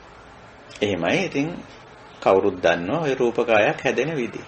ඒක මාතු කුච්චියේදීම සෑහෙන දුරට වර්ධනය වෙලා යම් දවසක මාතු කුච්චියෙන් මව් කුසෙන් එළියට එනවා. ඉතින් එළියට ආවෙන් පස්සේ මවගේ කරුණාව, මෛත්‍රිය, රැකවරණය, ආරක්ෂාව, ආදරය නිසා අපේ මේ රූපකාය අනතුරක් නැතුව, බාධාවක් නැතුව වර්ධනය වීගෙන යනවා. අපේ මවගේ ආදරය, ආරක්ෂාව, රැකවරණය, පෝෂණය නිසා අපේ රූපකාය අනතුරක් නැතුව වර්ධනය වීගෙන ආවා. අතපය අපේ හොඳට තියෙන්නේ. අපේ අම්මා ඒ පුංචි කාලේ පරිස්සම් කරා, රැක බලාගත්තා, අතපය හැදුවා. ඇහැට කනට අනතුරක් වෙන්න නොදී ආරක්ෂා කරගෙන පෝෂණයට අවශ්‍ය කරන ආහාර පාන දීලා, කිරි දීලා මුලින්ම, ඊට පස්සේ කෑම බීම කවලා කියලා. ඒ ඔක්කොම කරන නිසා මේ රූපකාය අනතුරක් නැතුව මේ ශරීරයේ සකස් වෙනවා. ඉතින් ඒක සබා දහම ඇතුලේ සාමාන්‍යයෙන් කෙරෙන දෙයක්. සතුනුත් ඒක සෑහෙන කාලයක් කරනවා. මිනිස්සුયો ඊටත් වැඩි කාලයක් ඒක කරනවා. බොහොම අවබෝධයෙන්, කරුණාවෙන්, මෛත්‍රී. ඒ අනුව ගොඩනැගිච්ච දෙයක් මේ රූපකාය. ඒ රූපකාය ඊට පස්සේ අපි පවත්වගෙන යන, නඩත්තු කරගෙන යන තව තවත් දේවල් අපි ඉතින්දල එකතු කරගන්න. දැන් සමහරට මවම වෙන්නේ නැති, අපේ අම්මා වෙන්නේ නැති, අපිට ඇඳුමක් අඳින්න නැත්තේ පළමු වතාවට. අපි උපදිනකොට ඇඳුම් ඇඳගෙන ඉපදිච්ච අය නෙවෙයි. කුඩා ලදරුවාට සීතල ඇති කියලා හිතලා, නැත්තම් සීතලෙන් උස්නේ මැසි මදුරු වලින් බේරන්න අපිට ඇඳුමක් අඳින්න නැති. ඔන්න අපිට අපේ රූපකායට මුලින්ම එකතු වෙන දේ බාහිද්දාවෙන් එකතු වෙන දැන් ඇඳුමක්. ඊට පස්සේ අපිට ඇඳුම අවශ්‍ය වෙනවා, ඇඳුම අවශ්‍යතාවයේ දැනෙනවා. ඔහොම ඔන්න අපිට ඇඳුම් එකතු කරගන්නවා. මේ විදිහට ඇඳුම්, කෑම බීම, තවත් ද්‍රව්‍ය භාණ්ඩ වස්තු, සමහර විට බෙහෙත්, ගේ දොර, යාන වාහන, ඉඩකඩම්, ගොඩක් දේවල් ওই රූපකායේ පැවැත්ම නඩත්තුව සඳහා අපි එක්රැස් වෙනවා. ඇත්තම ස්කන්ධය ගොඩ නැගෙනවා. රූපස්කන්ධය ගොඩ නැගෙනවා. ඒක හරි ස්වභාවික සංසිද්ධියක්. ඕ අපි ස්කන්ධ පිළිබඳ කතාවේදී කතා කරා. එතකොට දැන් මේක කොහොමද බාහිරයක් වෙන්නේ? මේ රූපස්කන්ධය මනසට පීඩාවක්. අන්න ඒක තමයි වැදගත් වෙන්නේ. ඒක බාහිරයක් වෙන්නේ මේ රූපස්කන්ධයේ යථා ස්වභාවයේ අවබෝධ නොවීම නිසා. යථා භූත ඥාන දර්ශනේ රූපස්කන්ධය පිළිබඳව නැති නිසා අපි රූපස්කන්ධය පිළිබඳව ඉස්සර වෙලාම ඇති කරගන්නේ වැරදි සංඥාවක්. වැරදි සංඥාවක් කියලා කියන්නේ අපි සංඥා විපල්ලාසයක් කියලා ඔකට කියනවා. වැරදි වැටහීමක්. වැරදි අවබෝධයක් ඇති කරගන්න. එතන ඉඳලා වැරදි ගනුදෙනුවකටත් යන ඕනම තැනක එහෙමනේ. වැරදි අවබෝධයක් ඇති කරගත්තොත් එතන ඉඳලා වැරදි ගනුදෙනුවකට යනවා. ඒක ස්වභාවිකයි. එතකොට අපි අපේ රූපස්කන්ධය පිළිබඳ වැරදි වැටහීමක් ඇති කරගන්නවා. වැටහීමට අපි සංඥා කියමු. ඒ අනුව කිව්වොත් නිත්‍ය සංඥා. නිත්‍ය විදියට හිතා ගන්න. නමුත් රූපස්කන්ධයේ යථා ස්වභාවය නම් අනිත්‍ය ස්වභාවය. මේක වෙනස් වෙන ඕනම වෙලාවක ඕනෑම තත්වයකට වෙනස් වෙන්න පුළුවන්. ඒක අපිට කාටවත් කල් තියා කියන්න බෑ. පුරෝගතනය ප්‍රෙඩික්ෂන් අදාළ නැහැ. අපි සාමාන්‍යයෙන් පුරෝගතනයන්ට හරි කැමතියි. ඉස්සරහට වෙන්නේ මොකද කියලා දැනගන්න. ප්‍රෙඩික්ෂන් වලට එහෙම කැමැත්තක් තියෙන පුරෝගතනයන්. නමුත් අපේ දහමට අනුව පුරෝගතනයන් ඒ තරම්ම සාර්ථක නැහැ. ඕනෑම මොහොතක ඕනෑම තත්වයකට වෙනස් විය හැකියි. අපේ පුරෝගතනයත් වෙනස් වෙනවා ඒ අනුව. අපි යමක් පිළිබඳව පුරෝගතනය කරාද ඒ දේ වෙනස් වෙනවා, අපේ පුරෝගතනයත් වෙනස් වෙනවා. එතකොට බලන්න අනිත්‍යතාවයේ ස්වභාවය. එතකොට අපි ඔය අනිත්‍ය සංඥාවෙන් අනිත්‍ය විදිහට අවබෝධ කරගන්න. ඒ වෙනුවට අපි නිත්‍ය සංඥාව ගත්තොත් අපි රූපස්කන්ධය පිළිබඳ වැරදි වැටහීමක් ඇති කරගෙන තියෙනවා. එතකොට අපි මේ වැරදි වැටහීම අනුව තමයි වැරදි ගනුදෙනුවක යන්නේත් අපි. අපි හිතාගත්තොත් මේ රූපස්කන්ධේ රූපකාය නිට්ටයයි කියලා නිට්ටය විදියට පවත්වන්න උත්සාහ කරනවා. වෙනස් නොවි තියාගන්න උත්සාහ කරනවා. එතකොට මොකද වෙන්නේ? වෙනස් නොවි තියාගන්න උත්සාහ කරාට වෙනස් වෙනවා. අන්න මනසට තෙරපුම එන වෙලාව, අන්න බාරය එන වෙලාව, අන්න පීඩ එන වෙලාව. අපි කියවනේ අර බරක් ඇඟට දැනෙන්නේ ඒක අතට ගත්තොත්, කරට ගත්තොත්, ඔළුවට ගත්තොත් කියලා. ඒ විදිහටම මනස මේක වරදවා ගැනීම නිසා තමයි මනසට මේ බාරය එන්නේ. තෙරපුම එන්නේ, පීඩාව එන්නේ. මේක නිට්ටයයි කියලා ගත්තොත් නිට්ටය විදිහට මේක බලාපොරොත්තු වෙන වෙනස් නොවි පවතිවි පැවතිය යුතුයි පවතින දෙයකි කියන වැරදි වැටහීමෙන් යන්නේ. ඔකට අපි අවිජ්ජා කියලාත් කියන, සංඥා විපල්ලාස කියලාත් කියන. අන්න බර එන තැන. හැබැයි මේක අනිත්‍ය සංඥාවෙන් වෙනස් වෙන දෙයක් ඕනෑම වෙලාවක ඕනෑම තත්වයකට වෙනස් වෙන්න පුළුවන් ධර්මතාවයක් හැටියට අවබෝධ කරගත්තොත්, ඒ කියන්නේ නිත්‍ය සංඥාවට ඇවිල්ලා හිටියොත් අපිට මේක බරක් නෑ. වෙනස් වුණා කියලා පීඩනයක් ඇති වෙන්නේ. හැබැයි නිත්‍ය සංඥාවේ හිටියොත් වෙනස් වුණු ගමන්ම, අනිත්‍ය වුණු ගමන්ම අපිට විශාල පීඩනයක් ඇති වෙනවා. උපකාරයෙන් හොඳට බලන්න අපේ මේ රූප ස්කන්ධයේ ශරීරය වටා අපි එකතු කරගෙන රැස් කරගෙන ගොනු කරගෙන තියෙන රූප ධර්ම, භෞතික දේවල් මේ කියන්නේ. ඕව බරක් වෙලා තියෙනවා නම් බරක් වෙලා තියෙන්නේ අන්නේ විදිහට අපි මනසින් ඕව පිළිබඳව වැරදි සංඥා අරගෙන තියෙනවා නම් තමයි. නැත්තම් මේක බාර වෙන්නේ නැහැ. බාරයක් වෙන්නේ නැහැ. ඊළඟට සමහර විට මේ රූප ස්කන්ධය පිළිබඳව අත්ත් සංඥාව තියෙන්න පුළුවන්. නිත්‍ය සංඥාව වගේ. අත්ත් කියන්නේ අපේ මනසේ හදාගන්න දෙයක්. මම ඔය අත්ත් සංඥාවේ පළවෙනි කුඤ්ඤේ අපේ කටුකුරුන්දේ හාමුදුරුවෝකට කියන්නේ හරි ලස්සන උපමාවක් උන්වහන්සේ කියනවා. මගේ අධ්‍යාත්මික ගුරුවරයා උන්වහන්සේ කියනවා අපි මේ ගෙයක් හදනකොට, ගෙපලක් එහෙම කපලා ගෙයක් හදන්න පටන් ගන්නවා. ඒකේ පළවෙනියට ගහන්නේ කොහේ හරි එක තැනක ඔය ගෙපලේ කුඤ්ඤයක් ගන්න. කුඤ්ඤයක් කියන එක දන්නවනේ. ඔය ලීයකින් කපලා ගන්න එක පැත්තක උලක් තියෙන, අනිත් පැත්ත මොටල් තියෙන ලී කෑල්ලක්. ඔකට කුඤ්ඤයක් කියලා කියනවා. සූල කියලා පාලියෙන් කියනවා. ඉතින් උල එක තැන කොහේ හරි උලක් ගන්න. උලක් පොළවේ හිටවලා ඔන්න පළවෙනි කුඤ්ඤ ඔන්න. ඊට පස්සේ ඒකේ ඉඳලා එක දිශාවකට ලණුවක් ඇදගෙන ගිහිල්ලා ඒ පැත්තේ තව කුඤ්ඤයක් ගහනවා. ඒකේ ඉඳලා තවත් පැත්තකට ලණුවක් ඇදගෙන ගිහිල්ලා එහි තව කුඤ්ඤයක් ගහනවා. එහෙන් ඔහොම කුඤ්ඤයක් ගහගෙන ඔහොම කරලා ඔන්න භූමිය වට කරගන්න. ඉස්සර වෙලා. එතකොට පළවෙනි පුඤ්ඤය මොකද්ද? මම. සම්මුතික වශයෙන් මම කියලා අපි විවහාර කෙරුවට මේ නිත්‍ය වශයෙන් ආත්ම වශයෙන් ගත හැකි මම නැහැනේ. ওই දෙක අපි හුඟක් වෙලාවට පටලව ගන්න. ඒක පාරටම මම කියලා කෙනෙක් නැහැ කියලා විවහාර කරද්දී. පටලව ගන්න දෙයක් නැහැ. මේ විවහාර මාත්‍රයෙන් මම කියලා කෙනෙක් ඉන්නව විවහාර කරනවා අපි මේ පංචස්කන්ධයට මම කියලා අධ්‍යාත්මික අර්ථයෙන් විවහාර කරනවා. අජ්ජත්තාර්ථයෙන්. හැබැයි මේ මම කියන නිත්‍ය වශයෙන් එහෙම තැනැත්තෙක් පුද්ගලයෙක් ගන්න බෑ. හැබැයි මේ මමත්වයේදී අත්ත් සංඥාවේදී අත්ත් සංඥාව ගොඩනගන්නේ මමත්ව හැඟීම කියලා අපි කියමු. ඒ ගොඩනගන්නේ මමයාගේ. මම. දැන් මම ඉන්නවා, ඊළඟට මගේ දේවල් තියෙනවා, මගේ අය ඉන්නවා. ඊට පස්සේ මගේ දේවල්, මගේ අය මං කැමති විදිහට තියෙන්න ඕන, මං කැමති විදිහට ඉන්න ඕන. මගේ දේවල් මං කැමති විදිහට තියෙන්න ඕන.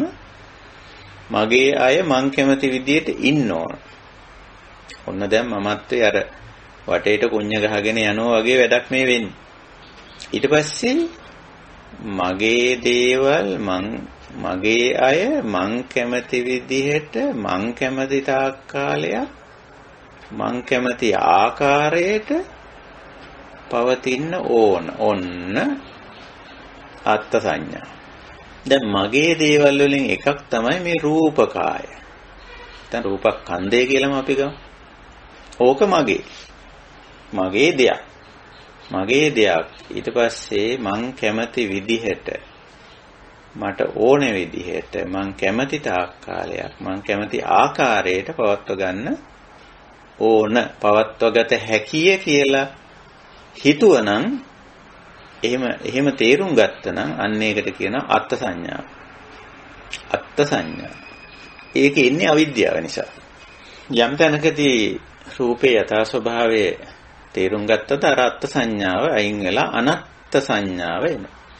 හැබැයි අත්ථ සංඥාව තියෙනකන් තමයි මේ බර පීඩනේ එන්නේ. ඇයි?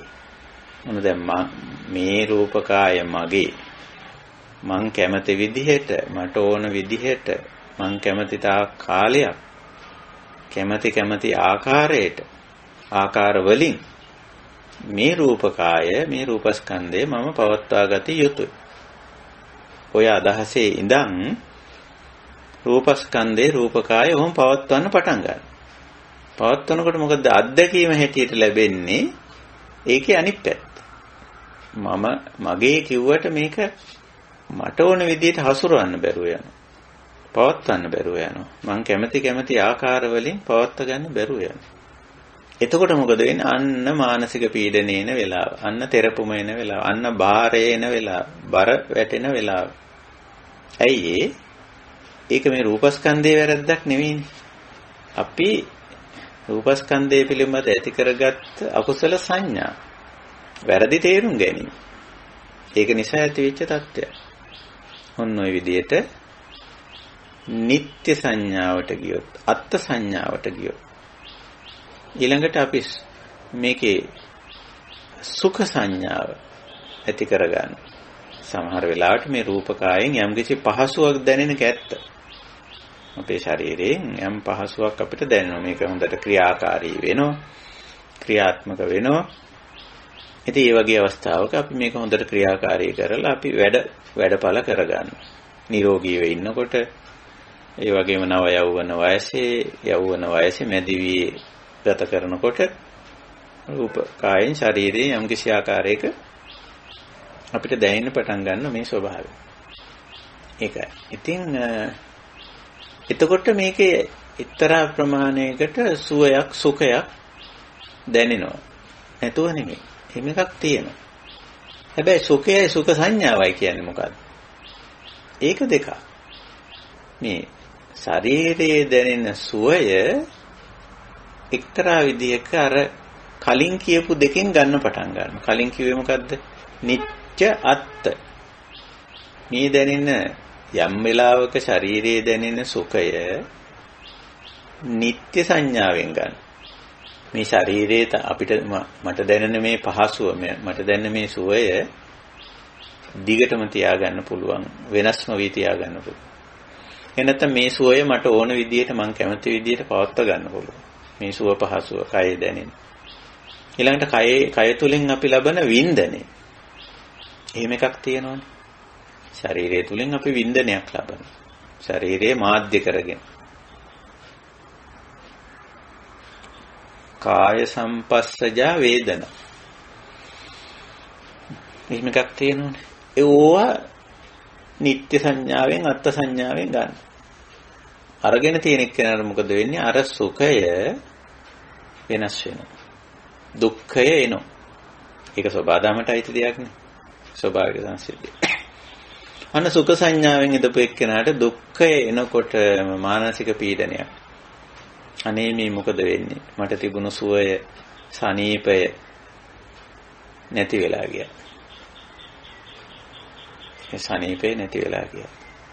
ඒ සනීපේ තමයි අපි සුඛ සනීප කියන වචන අපි ඔකට පාවිච්චි කරනවා. ඒක ශරීරය තුලින් අපිට දැනෙනවා.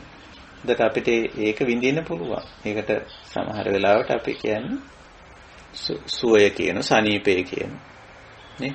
ඒක ඔය සුවය සනීපේ පවත්ව ගන්න අපි ගොඩාක් මහන්සි වෙනවා. වෛද්‍ය විද්‍යාවක් හදාගෙන බෙහෙත් නිර්මාණය කරගෙන ආහාර පාන සකස් කරගෙන ව්‍යායාම ක්‍රම හරි ගස්සගෙන මේ කය තුලින් අපිට දැනෙන සැපය සනීපය පවත්ව ගන්න උත්සාහ කරනවා. නමුත් ඒකේ කිසි වැරද්දක් නැහැ. ශරීරය තුලින් සැපයක් සනීපයක් ලබා ගන්න එක ඒ කිසි වැරද්දක් නැහැ. ඒක දහමට අනුව නමුත් මෙතන අපිට බාහිරයක් වෙන්නේ හිතට මානසට පීඩාවක් වෙන්නේ ඒ සැපේ සනීපේ කියන එක නෙමෙයි.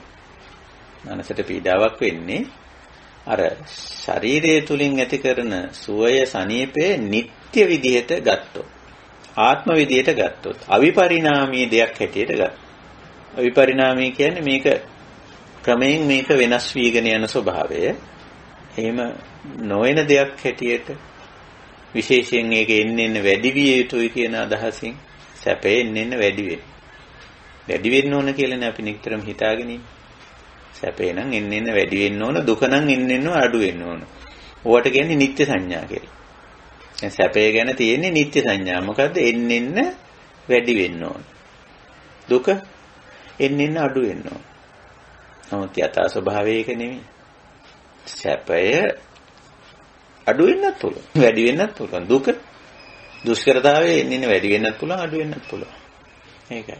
ඉතින් අපි අර සුඛය ගැන, දුක්ඛය ගැන අපි ඇති කරගෙන තියෙන අර සංඥා විපල්ලාසය. සංඥා දෝෂේ වැරදි වැටහීම නිසා තමයි මේ බාහිර එන්නේ, මේ බර එන්නේ. මානසික පීඩාව එන්නේ. මානසික තෙරපුම එන්නේ. ඉතින් අපි ඕකෙන් මානසින් දුක් විඳින්නම් බවටපත් වෙනවා. ඒක නිසා ඒකයි බුදුරජාණන් වහන්සේ දෙවණියට ප්‍රශ්නේ මතු කරන කතමෝච බික්කවේ භාරහාරෝ. භාරය හාරෝ කියන්නේ දැන් හාර කියන වචනෙන් පාලි වචනේ අදහස් කරන්නේ උස්සගෙන යනවා කියන වගේ අදහසක් තියෙනවා. උස්සගෙන යනවා. හරති කියලා පාලි වචනයක් තියෙනවා ක්‍රියාපදයක්.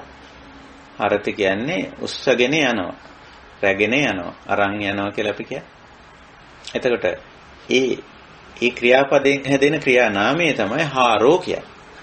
රැගෙන යන්නා, උස්සගෙන යන්නා, උසුලගෙන යන්නා, ගෙන යන්නා, අරගෙන යන්නා කියන තේරුම. එතකොට මේ බර රැගෙන යන්නෙක් බවට අපිපත් වෙනවා. උස්සගෙන යන්නෙක් බවට පත් වෙනවා. අරගෙන යන්න කෙනෙක් බවට පත් වෙනවා. කවුද? පුද්ගලෝ තිස්ස වචනීයම්. මේ පුද්ගලයා වෙන කවුරුහක්වත් නෙමෙයි. ඉතින් මේ මිනිස්සයා යෝ යං ආයස්මා එවං නාමෝ එවං ගොත්තෝ අයං උච්චති බික්කවේ බාරහාරෝ. බර ගෙනියන කෙනා, බර උස්සගෙන යන කෙනා, බර රැගෙන යන කෙනා. දිගින් දිගටම. ඒ මොකද අර මේ පිළිබඳව අපේ තියෙන වැරදි සංඥාව. සංඥා විතරක් නෙමෙයි ඔතන ව්‍යවහාරයත් එහෙමනේ. අපි වැරදි විදියට තේරුම් ගත්තොත් අපි වැරදි විදියට ව්‍යවහාර කරන්න පටන් ගන්නවා. ඒකයි තියෙන්නේ. ඉතින් ওই විදියට නිත්‍ය සංඥාව, සුඛ සංඥාව, අත්ත් සංඥාව, අවිපරිණාමී සංඥාව. ඔන්න ඔය වගේ අකුසල සංඥා එහෙම නැත්නම් වැරදි වැටහීම් තුලින් අපි මේ රූප කන්ද එක්ක ගනුදෙනු කරන්න පටන් ගත්තම ඔය බර එනවා. දැන් අපි ධර්ම සාකච්ඡාවක් කරන්නේ ඇත්තටම භාවනාවට උපකාරයක් විදියටනේ. පඤ්ඤා භාවනාවනේ අපේ මේ ධර්ම සාකච්ඡා. එතකොට දැන් අපි ඔය ඔස්සේ අපි බලන්න ඕන අපිට මේ භෞතික කය රූප කායත් රූපස්කන්ධය තුලනොත් අපිට බරක් වැටිලා තියෙනවද මනසට කියලා. මානසික පීඩාවක අපිට ඉන්නවද? මානසික තෙරපුමක ඉන්නවද කියලා දැන් ඔන්න භාවනාවට යන්න සුදුසුයි. දැන් ඔන්න භාවනා කමඨහනක් අපිට ලැබුණා මේ සූත්‍රයෙන්. ඒ මොකද්ද? මම බාරහාර කෙනෙක්ද කියලා බලන එක. බර ගෙනියන කෙනෙක්ද කියලා බලන්න. මොකේ බරද? මේ ස්කන්ධ පංචකයෙන් රූපස්කන්ධයේ බර. රූපස්කන්ධය හැබැයි ස්වභාවික දෙයක්. ඒක අපිට අපිට ගැටලුවක් වෙන්නේ නැහැ. ඒ රූපස්කන්ධය වරදවා තේරුම් අරගෙන වැරදි විදියට ප්‍රතිචාර දක්වනවාද? ඒක තමයි දැන් අපි මෙතන බලන්නේ. ඔන්න දැන් අපිට පුළුවන් අරඤ්‍යගතෝ ආරුක්කමූලගතෝ ශුඤ්ඤාගාරගතෝ නිසීදති පල්ලංකං ආභුජිත්වා උජුං කායම් පනිදාය පරිමුඛං සතින් උපට්ඨපෙත්. කොහොමත් පුළුවන්. ඔය වැඩ කටයුතු ඩිංගක් පැත්තකින් තියලා නිශ්ශබ්ද වෙලා සංසුන් වෙලා උදකලා තැනකට වෙලා ඉඳගෙන මේ කමඨහනට හොඳට හිත තියලා මොකද්ද? බාරහාර කියන කමඨහන. මම බාරහාර කෙනෙක්ද? බරගෙනියන කෙනෙක්ද? කියලා බලන්න පුළුවන්. එතෙන්දි මුලට ගන්නෙ රූපකන්ද, රූපස්කන්ධය. මේ ශරීරය නිසා හෝ ශරීරයේ පැවැත්ම වෙනුවෙන් මම එකතු කරගෙන රැස් කරගෙන ලං කරගෙන තියෙන මේ අනිකුත් භෞතික දේවල් නිසා හෝ මගේ මනසේ පීඩාවක් තියනවද? බරක් තියනවද? තෙරපුමක් තියනවද? වද වෙන ගතියක් තියනවද? කියලා හොඳට නිරීක්ෂණය කරලා බලන්න පුළුවන්. එහෙනම් ඔන්න අපි භාවනාවට ගියා. සමහර විට ඔතෙන්දී අවබෝධඥානය ලැබෙන්න පුළුවන්. බුද්ධ වෙන්න පුළුවන්. මම අර දේශනාව පටන් ගනිද්දී කිව්වේ බුද්ධ වෙන්න ඉඩ තියෙනවා. එතෙන්දී Tamanටම අවබෝධ වෙනවා Taman බර ගෙනියන්නේ බව. සමහර විට ගෙනියනවා නම් ගෙනියන බව අවබෝධ වේ. ඒ අවබෝධ වුණොත් ඊළඟට මොකද්ද බුදුරජාණන් වහන්සේ ඒකට හේතුව කියනවා. බාරාදාන. මේ බර ගෙනියන්නෙක් වෙලා තියෙන්නේ ඇයි? කතමංච බික්කවේ බාර ආදාන. ආදාන කියන්නේ ගත්තේ මොකද? ආදාන කියන්නේ ගන්නවා කියන එකටනේ. ආදාන ගැනීම. බාර ආදාන. බාර ආදාන. ඇයි මේ ගත්තේ? ආදාන කියන්නේ ගැනීම.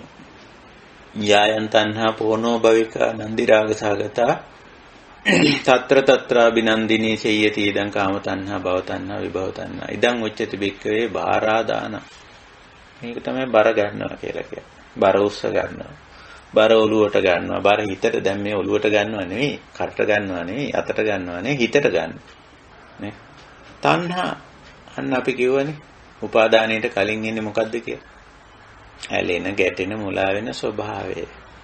ඉතින් මේ රූප කායත් එක්ක රූප කායයේ තියෙන යම්කිසි සුඛ ලක්ෂණ එක ඇලෙනවන.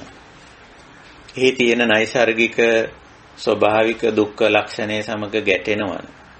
ඒ වයින් ඔය සුඛ දුක්ඛ ලක්ෂණ වලින් මෝහණය වෙනවනම් මුලා වෙනවනම් අන්න ගත්තා වේ. බර හිතට ගත්තා. වාර ආදාන. ඉතින් අපි ඒක නොගෙන ඉන්න එකනේ ඊළඟට කියන්නේ කතමංච බික්කවේ බාර නික්ඛේපණං. නික්ෂේපණේ බහා තබනවා කියන අර්ථය. බර බිම තියනවා කියන අදහස. අර ඔළුවේ තියෙන එක, කරේ තියෙන එක, අතේ තියෙන එක බිමින් තියනවා වගේ. නික්ඛේපණ. බාර නික්ඛේපණේ කරනවා. මොකේද මේ රූපකාය. රූපකාය බර නික්ඛේපණේ කරනවා කියලා කියන්නේ ඒක ඒ තමන් අර වැරදියට ගත්ත ස්වභාවය ඉතින් අතහරින. දැන් සමහර අය ඉතින් තමන් මහත් වුණාම ඉතින් මහත වැඩි. මහත ගැන මහත කියන එක ඕනේ ඉතින් හිතට ගන්න. එහෙම නැත්නම් කෙට්ටු වෙන එක ඒක හිතට ගන්න. ඒ කියන්නේ අර බර ගත්තා කියන එක. ඉතින් මහත් වෙන එක මොකක් හරි හේතුඵල ධර්මතාවයක් නේ අපි මහත් වෙනවා කියන්නේ. සමහරට මැදිවිය පව කරනකොට සමහර ඉතින් මහත් වෙනවා. සමහරු විහිළු තාලුත් කරන කන පිඟාන දැන් වෙනස් කරොත් හොඳයි කියලා. නමුත් ඉතින් ওই ශරීරයේ මහත් වෙනවා ඉතින්. ව්‍යායාම අඩු වීම නිසා හරි ශරීරයේ තෙල් තැම්පත් වීම නිසා හරි මොනවා හරි නිසා ඉතින් ශරීරයේ මහත් වෙනවා. ඉතින් මහත් වෙන එක හේතුඵල ධර්මතාවයක් හැටියට දැකලා ඒ හේතුවට ප්‍රතිකර්ම කරනෝ මිසක අවශ්‍ය නම් ප්‍රමාණයට වඩා වැඩි නම් අර මහත් වීම කියන එක ප්‍රශ්නයක් කරගන්න මනසින් ගන්න එකනේ බරක් කරගන්න. එතන ඉඳලා මානසික පීඩනයේදී හැමතිස්සෙම ඔළුවේ මහත වැඩි. එහෙම නැත්නම් කෙට්ටු වීම. ඒකත් ඉතින් පටිච්ච සමුප්පන්නේ හේතුඵල ධර්මතාවයක් නේ කෙට්ටු වෙන එක. ඉතින් කෙට්ටු වෙන එක ප්‍රමාණයට වඩා කෙට්ටු නම් ඒකට හේතුවට ප්‍රතිකර්මයක් කරලා ඒ ස්වභාවය වෙනස් කරනවා මිසක මේ කෙට්ටු බව හිතට ගන්න දෙයක් නෑ. එක ගැටෙන්නනේ පටන් ගන්න. මහත් බව ගහමක මනසින් ගැටෙනවා. කෙට්ටු බව සමග මනසින් ගැටෙන මම මේ නිදර්ශන කියන්නේ රූපකාය සම්බන්ධ කරගෙන. එහෙම නැත්නම් හැඩරුව. නව යෞවන කාලේ තරුණ කාලේ හැඩරුව තියෙනවනේ. ඒක ඉතින් ස්වභාවිකයි. සබදාමින් දීපු යම්කිසි හැඩරුවක් තියෙනවා. ඉතින් ඒක සමහර වෙලාවට වෙනස් වෙනවා. ටික කාලයක් යනකොට. ඉතින් ඕක ඉතින් හැඩරුව හිතට අරන් බාහිරයක් වෙලා. ඉතින් අර කොහොමද බරක් වුනේ හැඩරුව නිත්‍ය සංඥාවෙන් ගත්තා, අත්ත් සංඥාවෙන් ගත්තා. අරගෙන මොකද ඒ ගත්ත ගමන් ඉතින් හැඩරුව පවත්ව ගන්න ඕනේ. ඉතින් මොකද වෙන්නේ? හැඩරුව වෙනස් වෙනවා. විපරිණාමය වෙනවා. වැහැරෙනවා. එතකොට මොකද වෙන්නේ? ඉතින් බර. ස්වභාවය. ඉතින් ප්‍රඥාවන්තයාට මේක බිම තියන්න පුළුවන්. නික්කේපණය කරන්න පුළුවන්. මේ මොනකද්ද? මේ මොන මොඩකමක්ද? මේක ඔලුවට තියාගෙන යන්න. කියලා අවබෝධ වුණු කෙනාට හරිය පහසුවෙන් මේක නික්කේපණය වෙනවා ඇත්තරම. නික්කේපණය වෙනවා. ඉතින් ওই විදිහට අපි ටිකක් නුවණින් කල්පනා කරලා බැලුවොත් ප්‍රඥාවෙන් විමසලා බැලුවොත් මේ බාහිරයයි බාහිර හාරයයි බාහිරාදානයයි බාහිර නික්කේපණයයි රූපස්කන්ධේ රූප ධර්ම රූපකාය ඇසුරු කරගෙන හොඳට අවබෝධ කරගන්න පුළුවන්. අර අවබෝධ කරගෙන මේ බර බිම තියන්න පුළුවන්. බාහිර නික්කේපණය කරන්න පුළුවන්. ඔය බාහිර නික්කේපණය කර පුද්ගලයා බුදුහාමුදුරුවෝ හඳුන්වලා තියෙන ඕහිත බාරෝ. ඕහිත කියලා කිව්වෙත් බිම තිබ්බ අත්හැරිය කියන අදහස. මානසින් අත්හැරිය කියන අදහස දෙන්නේ. ඕහිත බාරෝ. අර බර හිතින් අත්හැරිය. ඒ කියන්නේ උපාදාන කරගත්ත ඒ ලක්ෂණය දැඩිව ගත්තා. ඒ ස්වභාවය අත්හැරිය කියන්නේ. දැන් මොන අපිට ඔය කාරණේ තේරුම් ගන්නත් පුළුවන්. තේරුම් අරගෙන අපි ඊට පස්සේ අපි කරන්නේ ඒක භාවනා කමටහනක් කරගෙන අපි එහෙම බර දැනටමත් බර ගෙනියනවා නම් බර බිම තියෙන එකයි. බර තියෙනකන් දුක. බර බිම තිබ්බම දුක්ඛ නිරෝධ. ඒතකොට දැන් මේ දේශනා කෙලින්ම නිවනට සම්බන්ධයි. දුකට සහ නිවනට සම්බන්ධයි. චතුසත්‍යයට සම්බන්ධයි. බර ගත්තොත් දුක. දුක්ඛ සමුදය වේ. බාර නික්කේපණය කරොත් බර අතහැරියොත් දුක්ඛ නිරෝධය. ඒ කියන්නේ නිබ්බාන, ඒ කියන්නේ නිවීම. එතකොට මේ දේශනා කෙලින්ම නිබ්බාන පටිසංයුක්ත දේශනා. ඒකයි. ඉතින් අපි මේ යථාභූත ඥාන දර්ශන සාකච්ඡා මාලාව ආරම්භ කරේ ඔබට සමහරට මතක ඇති ඔය සිගාලෝවාද ව්‍යග්ගපජ්ජ වගේ සූත්‍ර වලින්. ඒවත් අපි පෙන්눔 කරේ ඇත්තටම මේ ඒවට ඒවයි නිවනට සම්බන්ධ වෙන හැටි. මතක ඇති සමහරට අපි සීගාල සූත්‍රයේ දීර්ඝ සාකච්ඡාවක් කරා. මේ මාතෘකාවල මුල හරි. 5 වෙනි සාකච්ඡාවෙන් ඉඳන් 11 වෙනි සාකච්ඡාව දක්වා අපි සීගාල සූත්‍රය කතා කරා. ඒ කියන්නේ දිසා 6 කතා කරේ. සදිසාය කියන්නේ සමාජ සම්බන්ධතා පුද්ගල සම්බන්ධතා අංශ 6ක් සදිසා කියලා. එතකොට ඒක හරි ස්වභාවික සංසිද්ධියක්.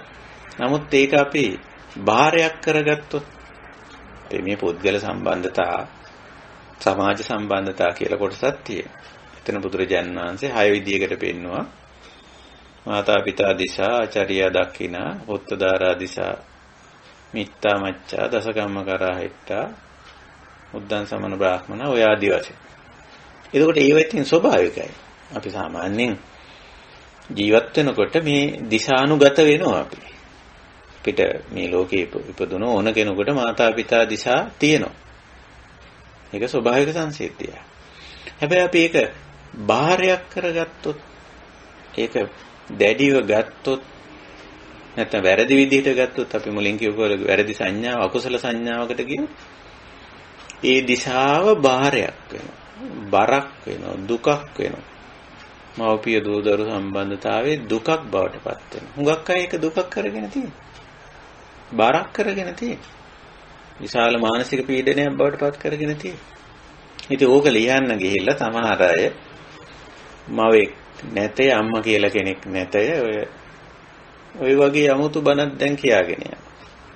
අම්මා කියලා කෙනෙක් ඉන්නවා. අම්මා කියලා කෙනෙක් නැත්තම් මම කියලා කෙනෙක් ඉන්නේ කොහොමද? මං ඉපදුනේ කොහොමද? අම්මා නැත්තම්. අම්මා කියලා කෙනෙක් ඉන්නවා. පිය කෙනෙක් ඉන්නවා. මව්පිය දෙන්න ඉන්නවා. මව්පිය දෙන්න නැත්තම් කොහොමද මේ අර අපි මුලින් කිව්වේ මව්පියන්ගේ බීජ නැත්තම් කොහොමද අලුත් රූපකයක් බිහි වෙන්නේ. එතකොට මේ ස්වභාවික සංසිද්ධිය ඇතුලේ මම ඉන්නවා, මට අම්මා තාත්තා දෙන්නෙකුත් ඉන්නවා.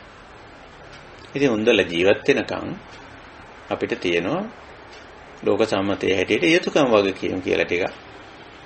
ඉතින් ඕක බාරයක් කරගන්න අවශ්‍ය නැහැ. ප්‍රඥාවෙන් හසුරුවා ගත්තම හරියි. බාරයක් කරගත්තොත් බාරහාරය වෙනවා. බර ගෙනියන එක්කෙනා. වෙලා ඉතින් දුක් විඳින්නයි එතන ඉඳලා සිද්ධ වෙන්නේ.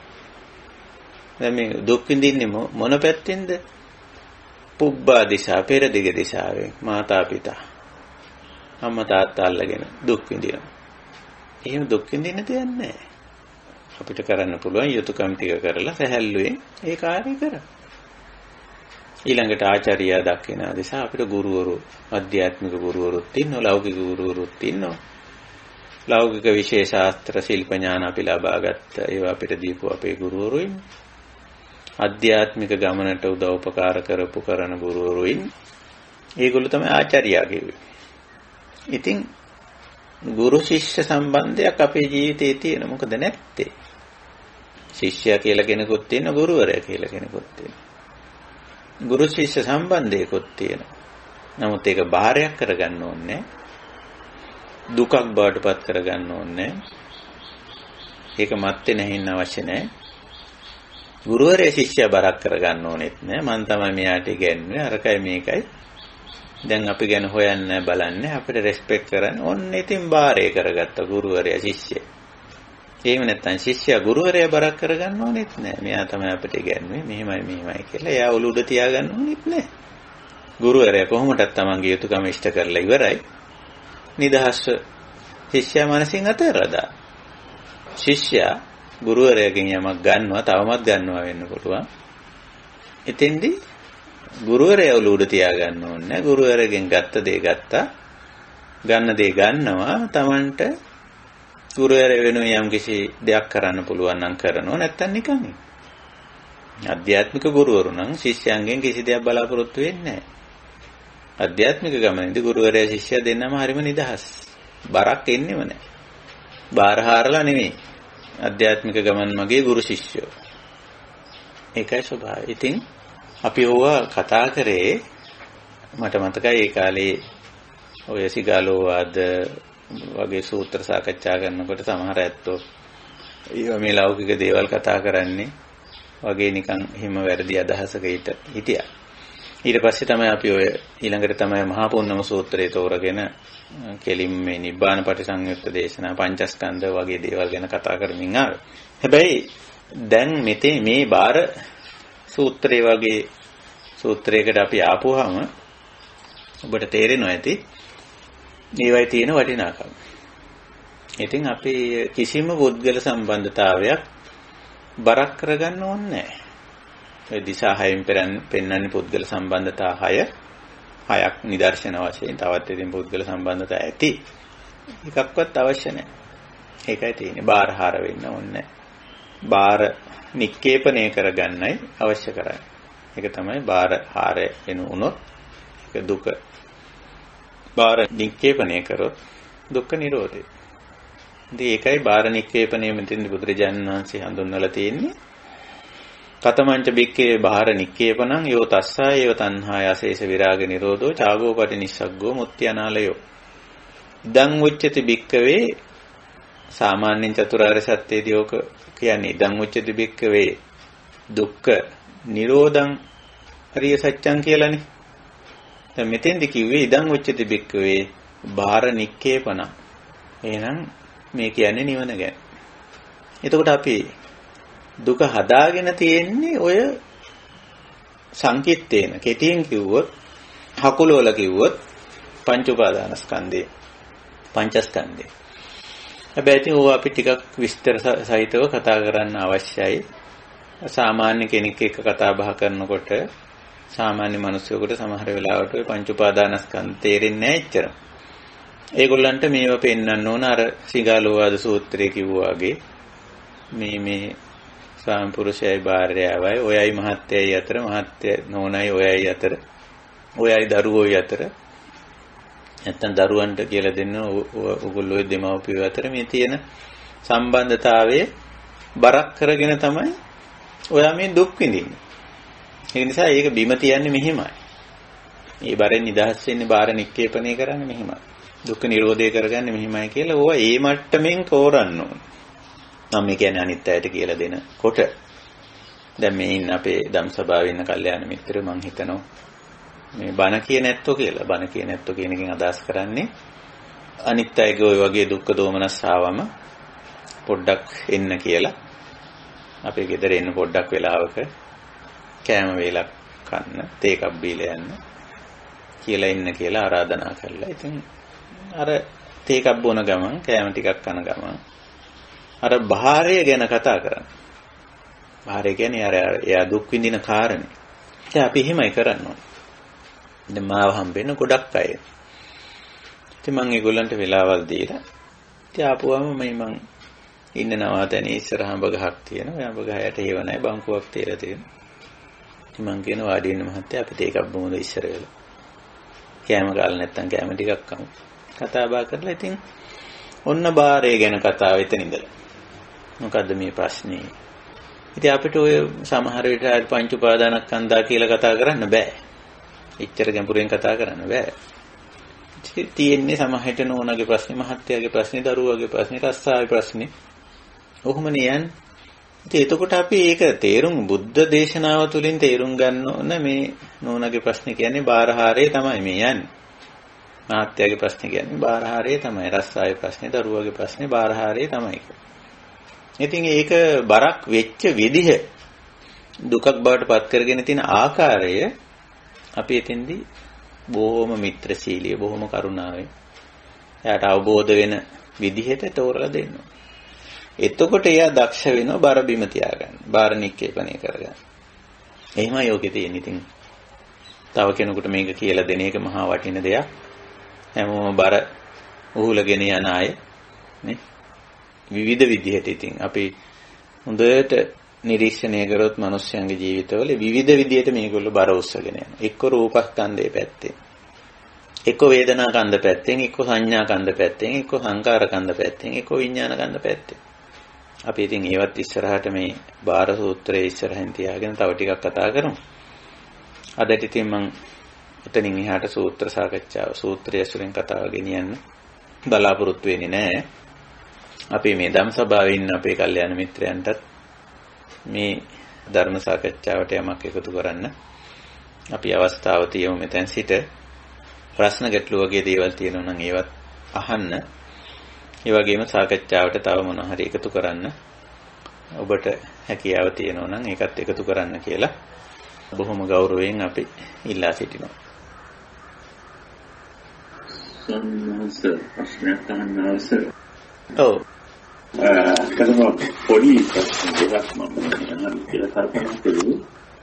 මේ සූත්‍රයේ අර අන්තිමට තියෙන ගාථා දෙක.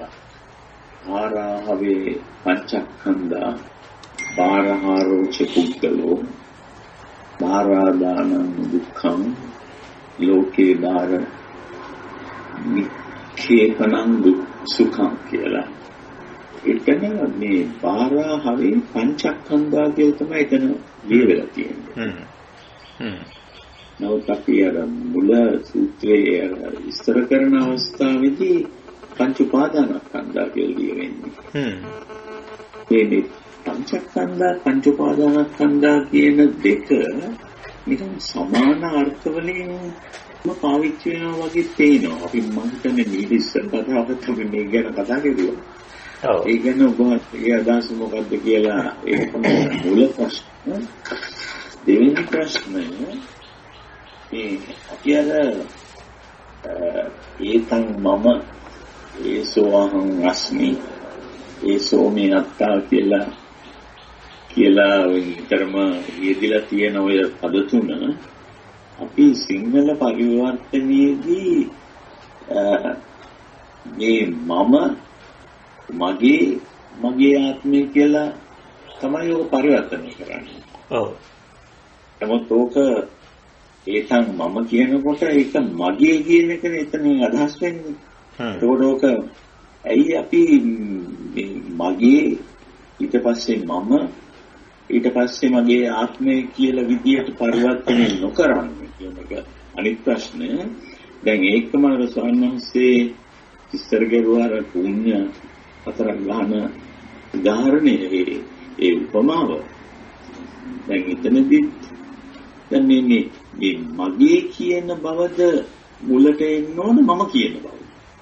ඒක මට පොඩි ප්‍රශ්නයක් තියෙනවා. ඒක මේ හරියට තේරුම් ගන්න අදහසින් තමයි මේක අහන්නේ. මේක සමානකට ඒ හැටි ලොකු වෙනසක් නොවෙන්න පුළුවන්. නමුත් මේ අපි මේ කියලා තියෙන දේ යම් කිසි තේරුමක් ඇතුව තමයි බුදුහාමුදුරුවෝ මේ විදිහට දේශනා කරන්නේ. ඒක අපි හරියටම තේරුම් ගන්න ඕන කියන අදහසින් තමයි මම මේ ප්‍රශ්නේ අහන්නේ.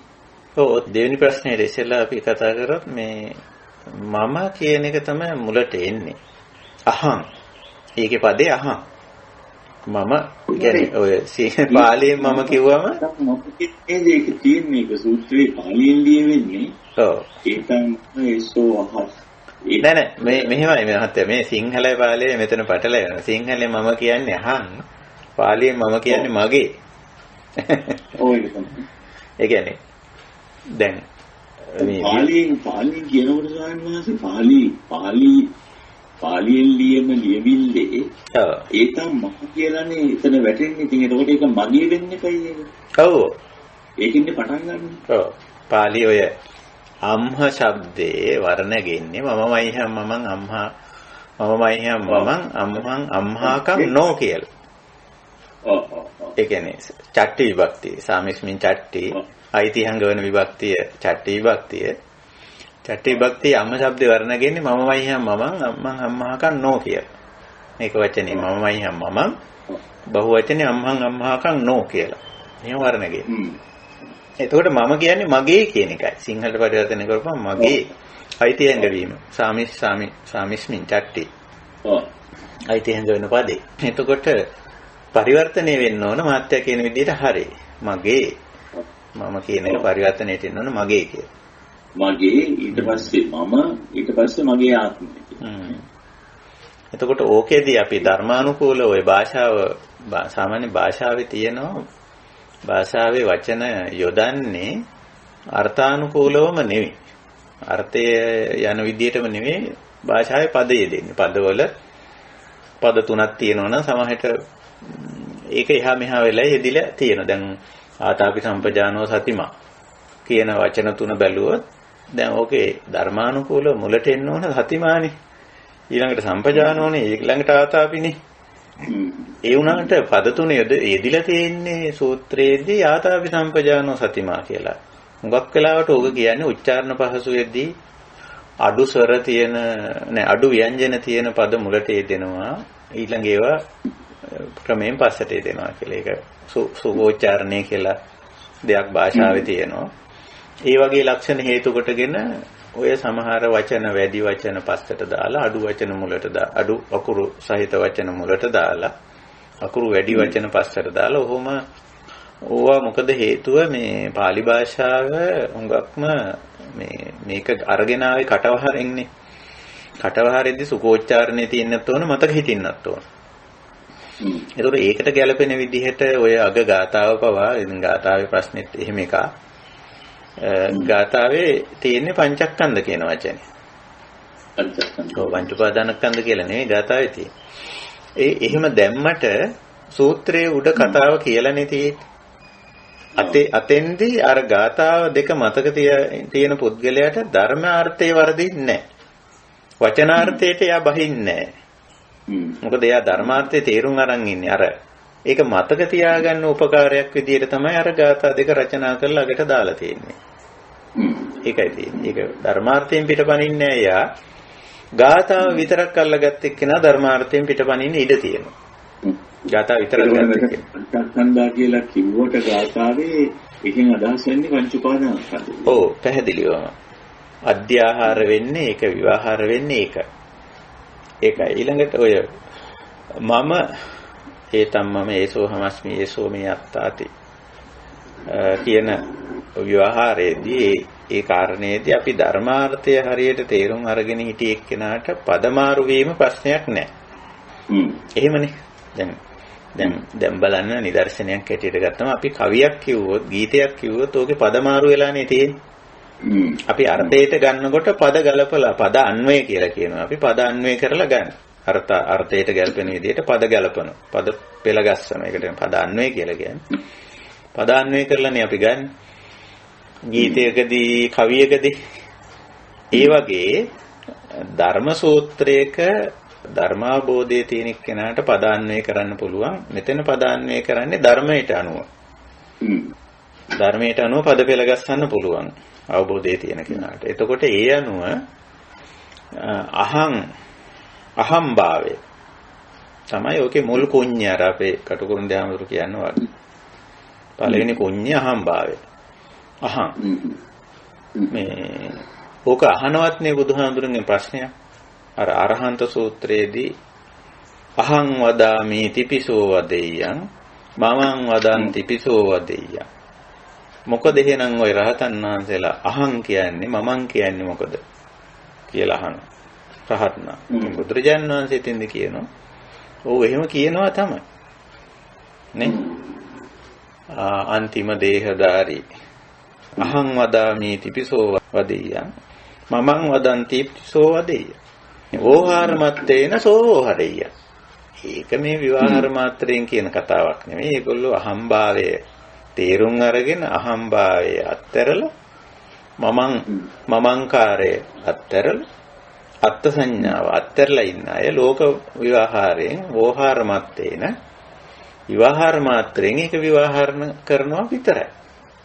ඒකයි තියෙන්නේ. ඉතින් ඔතන මුලට තියෙන්නේ අහම්භාවය. අහං පාලියෙන් කිව්වොත් අහං. පාලියෙන් අහං කියන්නේ මම කියන එක සිංහලෙන්. මම. ඒ කියන්නේ පුද්ගලාර්ථයෙන් ගන්න මම. ඒ කියන්නේ සෝෂල් ෆිගර් එකක් හරි එහෙම නැත්නම් මොකක් හරි මම මේ අහවලා මේ නම තියෙන මම මේ තනතුර තියෙන මේ සමාජ තත්ත්වයේ තියෙන මේ භූමිකාවේ ඉන්න මම. කොහොමනේ අහම්භාවය හැදෙන්නේ අපි. ඒ අහම්භාවයත් එක්ක තමයි මම වෙන්නේ. ඊළඟ පාලි භාෂාවෙන් මම කියන්නේ ඒක මගේ. එතකොට මම මෙහෙම කෙනෙක් නම් මේවා මගේ. ඊට පස්සේ මේවා මගේ දේවල් මගේ අය මට ඕන විදියට මං කැමති විදියට අන්න අත්තා.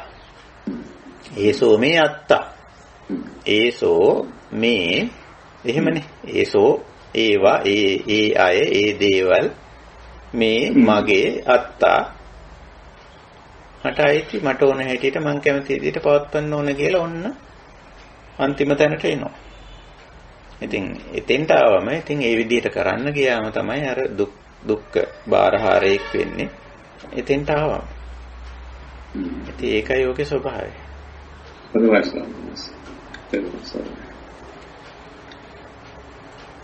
තෙරුවන් සරණයි ස්වාමීන් වහන්සේ. ඔව්. ස්වාමීන් වහන්සේ මට පොඩි ප්‍රශ්නයක් තියෙනවා කියන්නේ මේකට පරිබාහිර දෙයක්. මේ පටාචාරා දුවගෙන එනකොට බුදුරජාණන් වහන්සේ කියපු ඒ තේරි ගාථාව මොකද්ද ස්වාමීන් වහන්සේ? එතකොට අර කිස්සා ගෝතමීට කියපු එකපාරට මට මතක් වෙන්නේ අපිට තේරි ගාථාවලට යන්න වෙයි. මේ අපේ සූත්‍ර පිටකේ මම අපව මේ එතකොට දැන් අපි මේ ත්‍රිපිටකයෙන් අපි කුද්දක නිකායට ගියාම කුද්දක නිකායේ පොත් 15ක් තියෙනවා. එතන තියෙනවා තේරි ගාථා පාළි කියලා මේ තියෙන්නේ. එතකොට තේරි ගාථා පාළිය හැබැයි වෙන් කරලා තියෙන්නේ නිපාතවලට. එතකොට නිපාත එකින් එක ඇරලා බලන්න වෙනවා මොන තේරීන්ගේ ගාථා තියෙනවද කියලා. දැන් ඔය තියෙන්නේ පළවෙනි ඒකක නිපාතේ අඤ්ඤතරා තේරි ගාථා කියලා. ඔහොම ඒ තේරින් වහන්සේලාගේ නමින් එක්ක තියෙනවා. එහෙම නැත්නම් උන්වහන්සේලාගේ නමින්ම තමයි හුඟක් වෙලාවට තියෙන්නේ. එහෙම නැත්නම් අඤ්ඤතරා තේරි කියලා තියෙන අවස්ථා තියෙනවා. කිසා ගෝතමීද? නෑ පටාචාරාවට ස්වාමීන් වහන්සේ ඉස්සෙල්ලම මට දැනගන්න ඕනේ. පටාචාරාවට කියපු ගාතාව මොකක්ද එතනදී? මේ තියෙන්නේ පටාචාරා තේරී ගාතාව තියෙන්නේ තේරී ගාථා පාළියේ පංචක නිපාතේ. ඔය තියෙන්නේ නංගලේහි කසංකෙත්තං බීජානි පවපං චමා පුත්තදාරානි. ස්වාමීන් වහන්සේ චූටිනේ අකුරු එහෙමයිනේ. මොකද්ද ස්වාමීන් වහන්සේ නාම කිව්වේ? පංචලික පටාචාරා තේරී ගාතාවනේ. තේරී ගාථා පාළිය කියන්නේ කුද්දක නිකායේ තේරී ගාථා පාළියේ ඒ තේරී ගාථා පාළිය නිපාත වලට බෙදලානේ තියෙන්නේ පංචක නිපාතේ. පංචක නිපාතේ ඇරලා බලපුවම ඒකේ පටාචාරා තේරින් වහන්සේගේ නමින්ම පටාචාරා තේරී ගාථා කියලා දක්වලා තියෙනවා. මේවා උදාන වගේනේ. ගොඩක් වෙලාවට තියෙන්නේ. එතකොට කිසාවෝතමිට කියපු එක එතන නමින් තියනවද කොහොමද දන්නේ නේ ස්වාමී? ඒකත් අර විදියට බලන්න ඕනේ.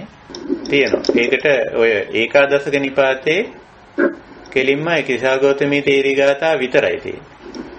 දීර්ඝේව සමහරට එක නිපාතයකට දාලා තියෙනවා.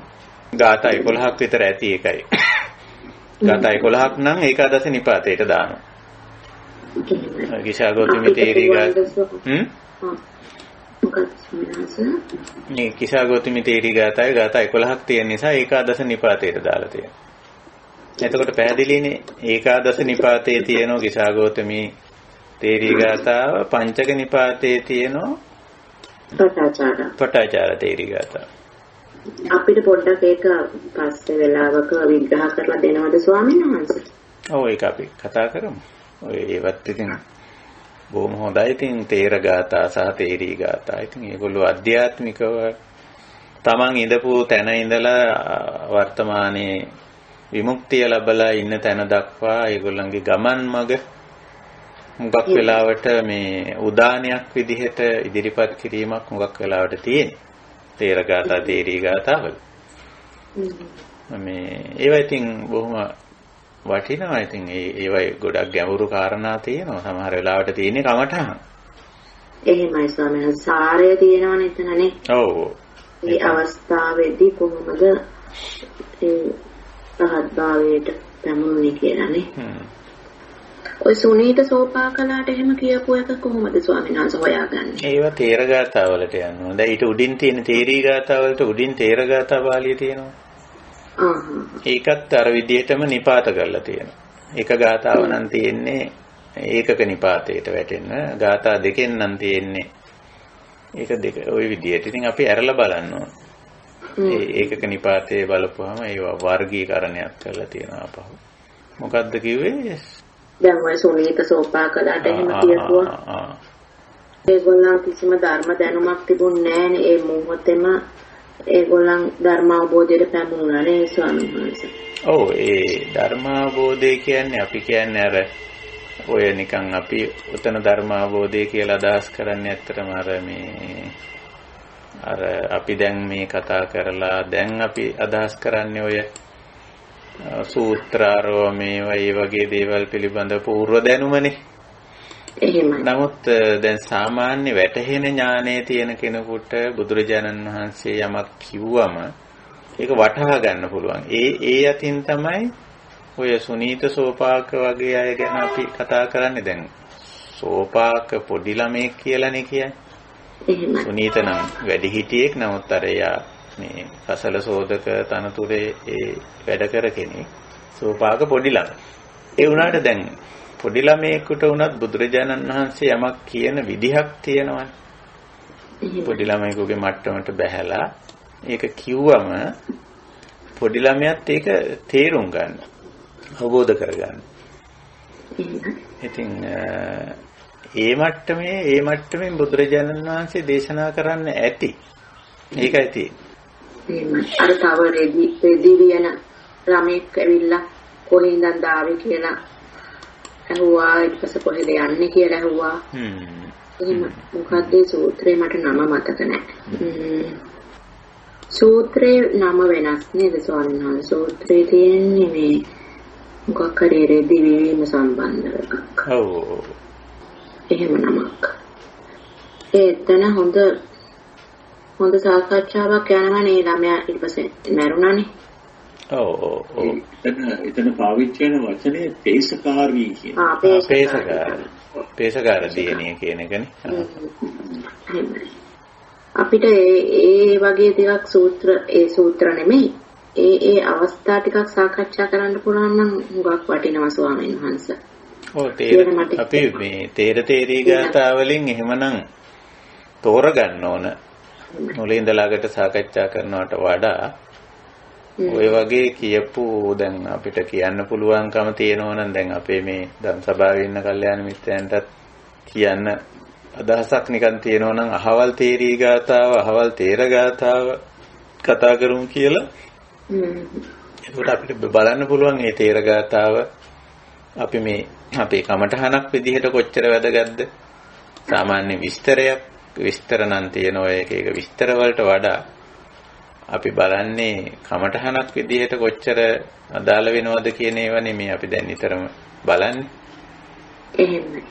ඉතින් ඒ විදිහට බලලා අපිට එහෙම මේ තේර සහ තේරී ගාථා ටිකක් අපිට සාකච්ඡා කරන්න පුළුවන්. මේ සුනීත තේර ගාථාව තියෙන්නේ ද්වාදස නිපාත පාළි.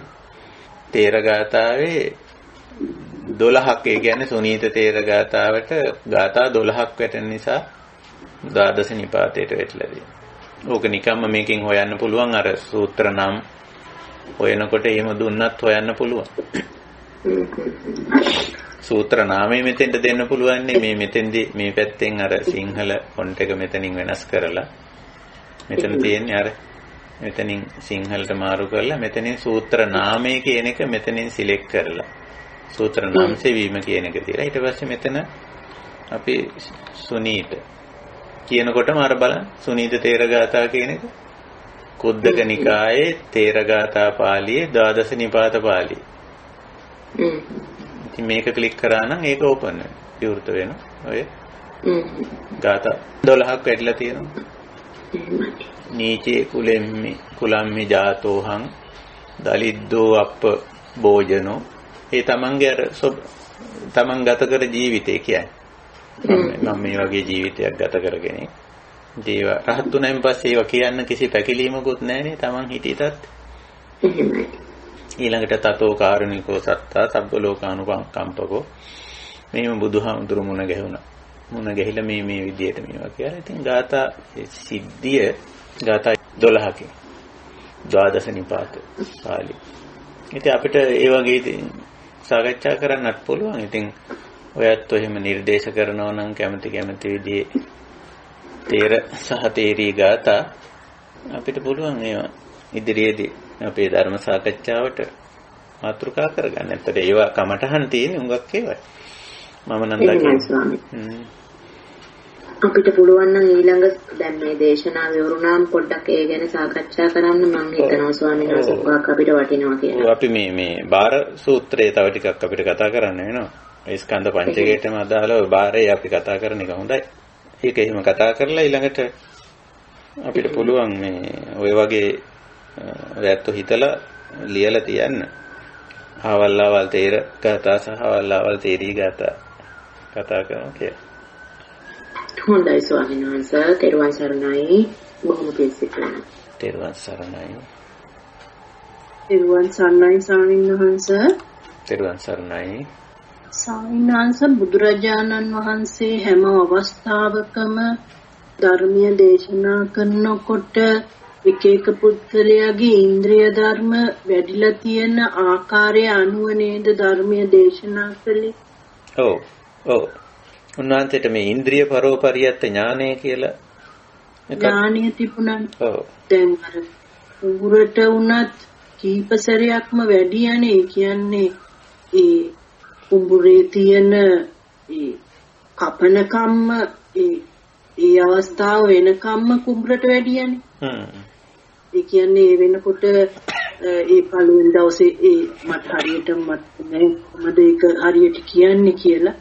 එතකොට මට වැටහුණු දෙයක් තමයි පළවෙනි අවස්ථාව දෙවෙනි ඒ කියන්නේ අවස්ථා කීපයක්ම උත්සාහ කරා බුදුරජාණන් වහන්සේට වැටහුණා මේ පුද්ගලයා සංසාරයේ මේ බුදුරජාණන් වහන්සේ හොයාගෙන ආපු කෙනෙක් කියන එක. ඒ කියන්නේ නිවන අවබෝධ කර ගැනීම සඳහා ඒ ආත්ම භවය තුල ඉපදුණු කෙනෙක් කියන්නේ. ඒක හරි නේද ස්වාමීන්?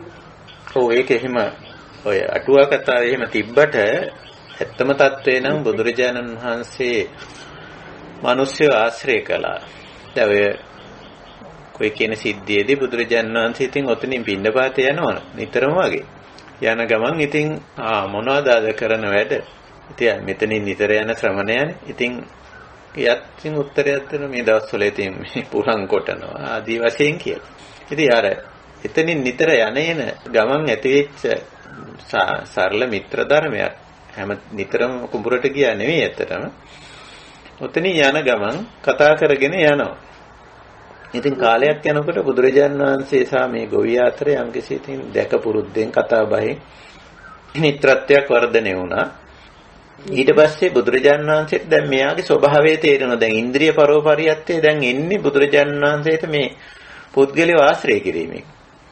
එහෙම නැතුව වෙන ක්‍රමයකින් නෙමෙයි. පුද්ගලයා ආශ්‍රය කරපුවාම එයා එක්ක කතා බහ කරපුවාම බුදුරජාන් වහන්සේට තේරෙනවා මෙයාගේ ඉන්ද්‍රිය ධර්ම වල ස්වභාවය මොකක්ද කියලා. සද්ධාව කොහොමද, වීර්යය කොහොමද, සති කොහොමද, සමාධිය කොහොමද, ප්‍රඥාව කොහොමද කියලා. ඔය පහන ඉන්ද්‍රිය. එතකොට ඉන්ද්‍රිය ධර්ම කොයි මට්ටමින් තියනවද කියලා. එතකොට ඉතින් එහෙම තියෙන කෙනාට යමක් තෝරලා දෙන්න බුදුරජාණන් වහන්සේ අවස්ථාවක් දන්නෝ, ක්‍රමයක් දන්නෝ. ඉතින් අවස්ථාව ආවේ එයාගේ කුඹුරේ අර අන්තිමට කරල් කපන්න කිට්ටු වෙනකොට මොකක් හරි ගම් වතුරක්ද කොහෙද ඇවිල්ලානේ. එහෙම මහ විනාශයක් වුණා මොකක් හරි. ඉතින් ඒක තමයි යාට අවස්ථාව.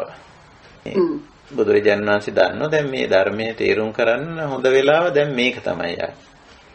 නැත්නම් එයා අර කුඹුරු වැඩ කරන කාලේ ඔය බණ කියන්න ගියා නම් ඒක එච්චර වළංගු නෑ. මොකද බුදුරජාණන් වහන්සේ දන්නවා ඒ අවස්ථාව බලලා දැන් මේක හොඳ අවස්ථාව. එයා අපි එයා දුකටපත් වෙලා මේ මෙච්චර මහන්සියෙන් ගොඩනගාගෙන ආපු දේ විනාශයටපත් වුණු අවස්ථාවේ ඒ පිළිබඳව එයා කම්පණයකින් ඉන්න වෙලාවේ ඉතින් අර වෙනදා වගේම කුඹුර ළඟින් ගිහිල්ලා නැත්තම් ගෙදරට හොයාගෙන ගියාද කොහෙද මං හිතන්නේ.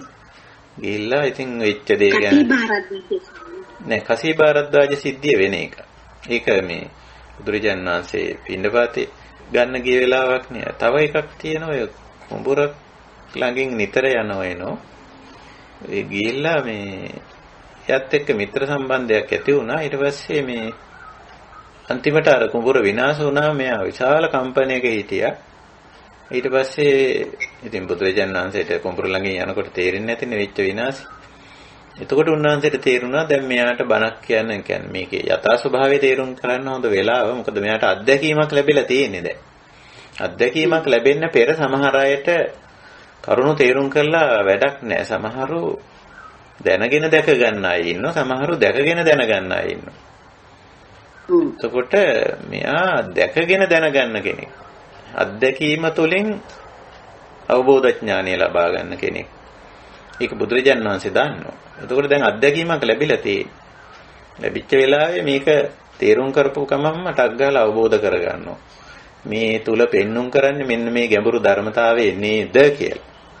අත්දැකීම දැන්ටමත් ලැබිලා ඒ තුලින් අවබෝධ ඥානයට යනවා. එහෙම අය ඉන්නවා. ඉතින් කසීභාරද්වාජගේ සිද්ධිය බුදුරජාණන් වහන්සේ පින්නපාති ගියා. කසීභාරද්වාජගෙන් සාමාන්‍යයෙන් කුඹුරක කෑම තියෙනවනේ මිනිස්සු එකතු වෙලා මේ වැඩ කරන තැන අනිවාර්යෙන් කෑම තියෙනවා. ඉතින් බුදුරජාණන් වහන්සේ කොහොමදත් පින්නපාත යනකොට එහෙම තැනක් බලලා තමයි ඉතින් එතෙන්ට පින්නපාතේ ගියා. පින්නපාතේ ගියාම කසීභාරද්වාජ බ්‍රාහ්මණ වංශයේ සහ බමුණු දහම අදහන කෙනෙක් නිසා මේ මුණ්ඩක හිස මුඩු කරපු අයට වැඩි කැමැත්තක් නැහැ. ඉතින් කසීභාරද්වාජ ටිකක් නිර්දේ විදිහට කතා කරා. අහම්පි භෝගෝතම කපාමිච්ච වපාමිච්ච කසිට්වාච ඔපිට්වාච බුංජාමි. මම නම් ඉතින් මහන්සි වෙලා කන බොන කෙනෙක්. කුඹුරුව පුරලා වගා කරලා කන බොන කෙනෙක්. තමුන්නාන්සේ පුරුදු වෙලා තියෙන්නේ නිකම්ම අනුන්ගේ තැන් වලට ගිහිල්ලා පාත්‍රය අල්ලගෙන අනුන්ගෙන් කන්න පුරුදු වෙලා තියෙන්නේ. තම්පි භෝගෝතම කපිට්වාච වපිට්වාච බුංජස්සු කියලා ඔහොම තමයි කිව්වේ ඉස්සරහ. එතකොට දැන් ওই ප්‍රකාශනයේ තුල බුදුහාමුදුරුවෝ කසීභාරද්වාජගේ ඉන්ද්‍රිය ධර්මයේ අවබෝධ කරගත්තා. සාකච්ඡාවෙන් තමයි මේක අවබෝධ කරගන්නේ. වෙන ක්‍රමයක් නැහැ. අවබෝධ කරගත්තා මෙයා ගොවියා මෙයාට ගොවි භාෂාවෙන් කිව්වම තේරෙනවා කියලා. අහම්පි බ්‍රාහ්මණ කපාමිච වපාමිච කපිත්වාච වපිත්වාච පුඤ්ජස්සු කියලා කිව්වා උත්තරේ දුන්නා.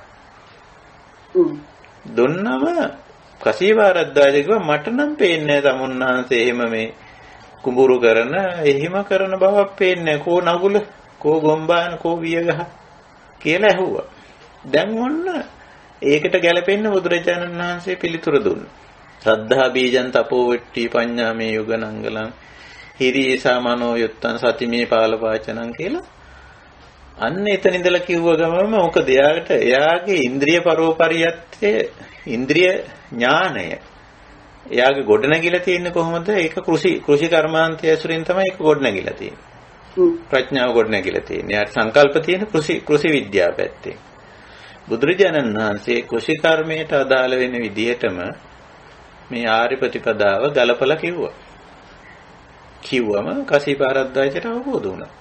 ඒක එතන වෙන්නේ. තව දෙයක් ස්වාමීන් වහන්සේ දැන් ධර්මයේ දැන් ඔබ වහන්සේ දේශනා කරනකොට තමා තුලින් දකින්නකොට ඇත්තටම මට වැටහුණු දෙයක් තමයි ස්වාමීන් වහන්සේ මේ හරිපත්තට වඩා තමා තුල තියෙන වැරදි පැත්ත තමයි පේන්නේ. ඒ කියන්නේ වෙනදා එහෙම පේනුන්නේ නැහැ. ඊට ඉදිරි මාර්ගයට යනකොට අර වැරදි පැත්තමයි පේන්නේ. කියන්නේ අර ඒක නිකන් හරියට ඉලිප්පිලා වගේ පේනවා. මේ තමා තුල මේ වැරද්ද තියෙනවා. ඒ වෙනදා බැනුනේ තමන් හරි කියන එකනේ.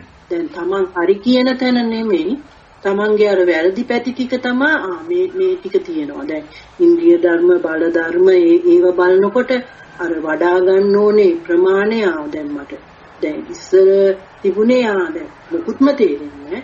නමුත් දැන් තේරෙනවා දැන් මේක නැහැ මේ ටික නැහැ මේවා ටික වඩා ගන්න වෙලා කියන එක අර ඉලිප්පිලා පේන්න පටන් ගන්නවා. එහෙම නේද ස්වාමීන් වහන්සේ? ඔව් ඒක හරි. හැබැයි ඒක හොඳ දෙයක්. ඒක තමයි වෙන්නම ඕනේ. දැන් ඔය අපි අපේ හොඳ තියනවා නේද? ඒ හොඳයි හොඳ නරක නෑ. ඒ වුණාට අපි අපේ හොඳ විතරක් ගැන හිතාගෙන ඉන්නකොට සමහර වෙලාවට අපි හොඳෙන් සියුම් මානයක් හැදෙනවා අපේ. අපි හොඳයි අපි වැරද්දක් කරන්නේ අපේ කිසි අඩුපාඩුවක් නැහැ කියලා එක්තරා සියුම් මෝහයක් සහ මානයක් ගොඩනගෙනවා. ඒක නිසා වැරදි පේන තරමට ඇත්තටම හොඳයි ඒක. අපේ ජීවිතේ පුංචි හරි අඩුපාඩු පේනවා නම් හොඳ ටික ප්‍රශ්නයක් නැහැනේ. හොඳ උලුප්පන්න දෙයක්වත් නැහැ. හොඳ කාටවත් පෙන්වන්න දෙයක්වත් නැහැ. අපි හොඳ ටික තියෙනවා කියලා කියන්නේ හොඳෙන් වෙන යහපත එහෙමම වෙනවා. හැබැයි කුඩා හරි අපේ ජීවිතේ නරකක් තියෙනවා නම් දෝෂයක් තියෙනවා නම් අඩුපාඩුවක් තියෙනවා නම් අන්න ඒක අපිට පේන්න පටන් ගන්නවා නම් ඒක හරිම වැදගත්. ඒක හරිම ශ්‍රේෂ්ඨයි. ඒක ගැන අපි හුඟක් සතුටු වෙනවා. පුංචි අඩුපාඩුව පවා අපිට දැන් පේනවා නම් ඉතින් අපිට ඒකට ඉඩ තියෙනවනේ දැන් ඒක හදාගන්න. ඒක නොපෙනුනොත් නේ ඒක හදාගන්න බැරි වෙන්නේ. එහෙනම් ඒක පේන එක හරිම වැදගත්. ඒක හරි වාසනාවක් කියලා අපිට කියන්න පුළුවන්. අපිට අපේ පුංචි දෝෂය හරි පේන එක අපේ පැත්තෙන් නිවන් මඟ පැත්තෙන් ධර්ම මාර්ගය යන අය හැටියට සැලකුවොත් ඒක ලොකු වාසනාවක්. එහෙමයි.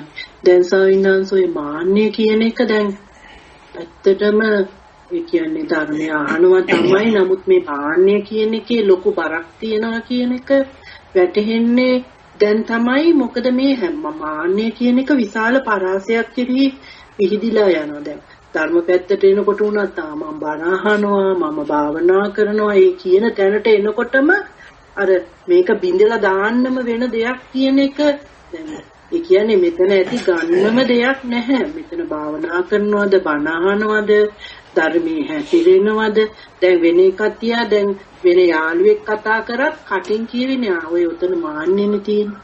උතන මේකනේ දැන් ඔය මම අතන හදාගෙනනේ දැන් කල්යාණ මිත්‍රෙක් නම් ඒ විදිහට ධර්ම මාර්ගයේ යන කෙනෙක් නම් ඒ විදිහට ධර්ම සාකච්ඡාවට එන්න පුළුවන්. එහෙම නැත්නම් ඉතින් මගහැරලා නිකන් කතාව වෙන පැත්තකට හරවගෙන ඉන්න එක හොඳයි. ඊට වඩා Tamanටත් අර වචන පාවිච්චි කරලා නිකන් පැටලෙන්න යනවට වඩා මට ඒක දැන් මට ගදිම තේරුණු දෙයක් තමයි ස්වාමීන් වහන්සේ මේ එයා කල්යාණ මිත්‍රයෙක් ඇත්තටම කියනවා නම් එයා ධර්මාර්ගයේ හැසින්න කෙනෙක්. නමුත් ඇත්තටම කියනවා නම් කරුණක් පැහැදිලි කරන්න ගිහින් මම බොහෝම අපහසුතාවයටපත් වුණා. ඉතින් දැන් මම හිතුවා ඒ අවස්ථාවේදී ටිකක් පස්ස ගහන්න. මොකද මම දැන් උතනදී යාට ධර්ම මාර්ගය තවදුරටත් වටහා දෙන්න ගියොත් මටත් ඒකෙන් අකුසලයක් වෙන්න ගියා. මොකද මට කියන්න හිතුණා දැන් කටින් මගේ කටත් එක ජීවිත පැන්න මටත් නොදෙනි අපරාධේ ඔයාගේ පව් වලටත් මටත් කරගන්න වෙනවා කියන වචනේ මට ඇත්තටම බොහොම කනගාටුවක් ආවා. මම ඒක සමාව ගන්න ඕනේ පහුවෙලා. මම ටිකක් පොඩ්ඩක් ඉන්න හිතුවා. මොකද ඒ තරමටම සමහර කරුණු කෙනෙකුට වටහා දෙන්න බැරුව යන අවස්ථාවෙන්නේ. මම ඇත්තටම ඒක ගැන බොහොම කනගාටු වුණා. මේ මම කිව්වේ කියලා. නමුත් ඒක මටම පාලනය කරගන්න බැරුව ගියා. මේ පුද්ගලයාට මේක වටහා දෙන්නම බෑ. ඒ බැරිම තැන මම කරේ දැන් නිහඬ වෙලා ඉන්න කියලා හිතුවා දවස් කීපයක්. ඉතින් මම ඔය ටෙක්ස්ට් මැසේජස් එහෙම යවනවා ධර්ම කරුණු එහෙරෙන්න කතා කරන්න ගියේ නෑ. නමුත් බොහොම සමහර වෙලාවට කල්යාණ මිත්‍රයෝ තමයි මේ ධර්ම මාර්ගයේ හැසිරෙන.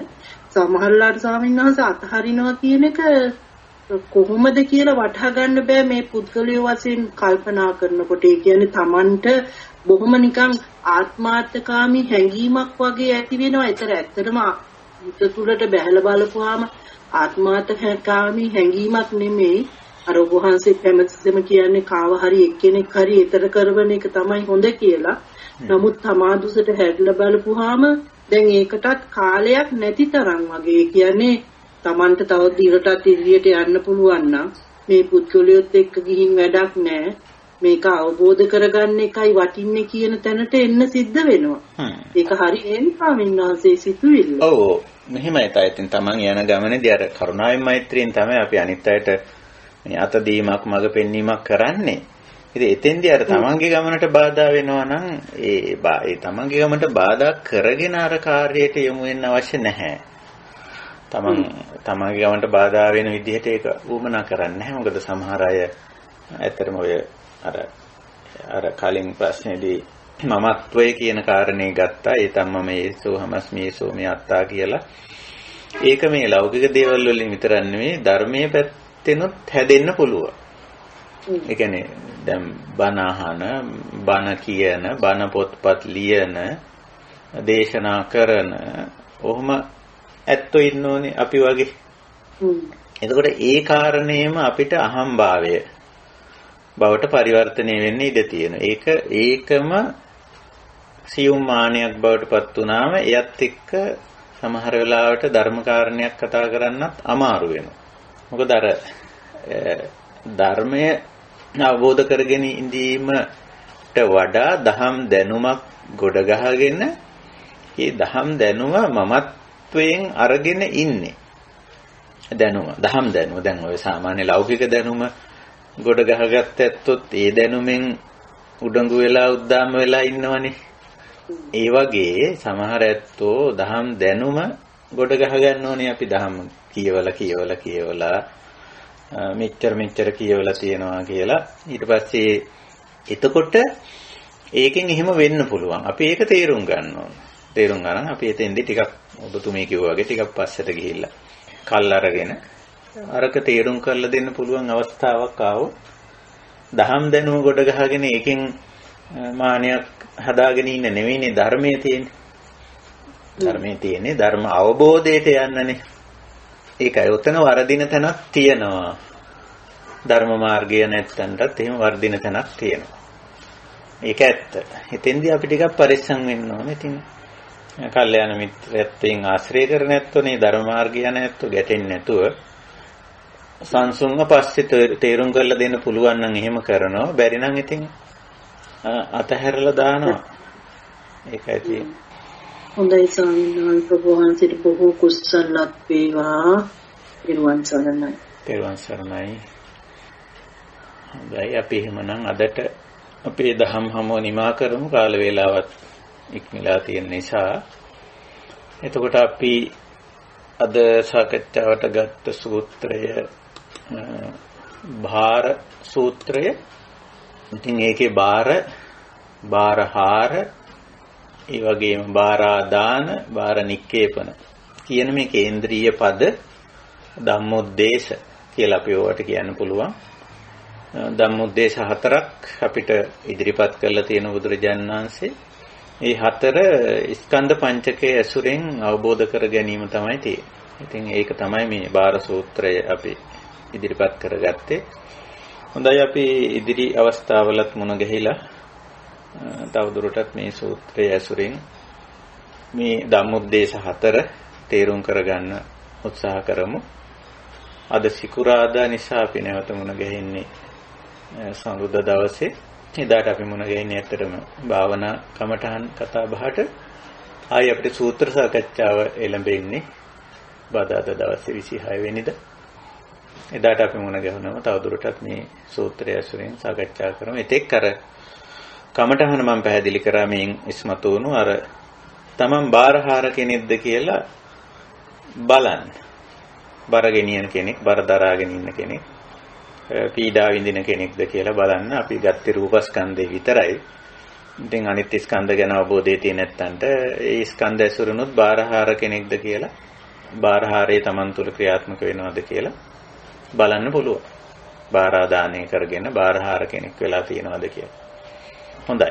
එහෙමනම් අපි අදට දහම් හමුව නිමා කරනවා. ඉතින් වෙනදා වගේම ධර්ම සාකච්ඡාව සංවිධානය කිරීමෙන්, සහභාගී වීමෙන්, ප්‍රශ්න ගැටළු ඉස්මතු කිරීමෙන්, තමන්ගේ අත්දැකීම් එකතු කිරීමෙන් මේ හරහා අපේ මේ ධම් සභාව ධර්ම සාකච්ඡාව හුඟක් අර්ථවත් වුණා. දායකත්වයේ දරූ සියලුම දෙනාට මේ ධර්ම සාකච්ඡාව තුළින් ඇති කරගත්තා වූ ධර්මාභෝධය මේ ජීවිතයේදීම පරම ශාන්ත නිර්වාණ ධර්මයේ සාක්ෂාත් කිරීම පිණිස උපනිශ්‍රේ වේවා, උපකාරී වේවා, හේතු වාසනා වේවා කියන මෙත් කරුණාසිත අපි හැම දෙනා කෙරෙහිම ඇති කරගමු. ඒ වගේම මේ යහපත් ක්‍රියාවෙන් ජනිත කරගත්තා වූ කුසල ශක්තිය, පුණ්‍ය ශක්තිය අනුමෝදන් වේ හැකි තාක් සියලු සත්වෝ අනුමෝදන් වේවා කියලා හැම දෙනා කෙරෙහි මෙත් සිත ඇති කරගෙන අපි ධම් සභාව නිමා කරමු. මේ ධර්මාභෝධය අපි සියලුම දෙනාට මේ ජීවිතයේදීම පරම ශාන්ත නිර්වාණ ධර්මයේ සාක්ෂාත් කිරීම පිණිසම උපනිශ්‍රේ වේවා, උපකාරී වේවා, හේතු වාසනා වේවා. තෙරුවන් සරණයි. සුවපත් වේවා. සාදු සාදු. ඔබ වහන්සේට දුක් නිරෝගී භාවයෙන් ලැබේවා. රෝගී සුවපත් භාවය ලැබේවා. තෙරුවන් සරණයි. සුවපත් වේවා.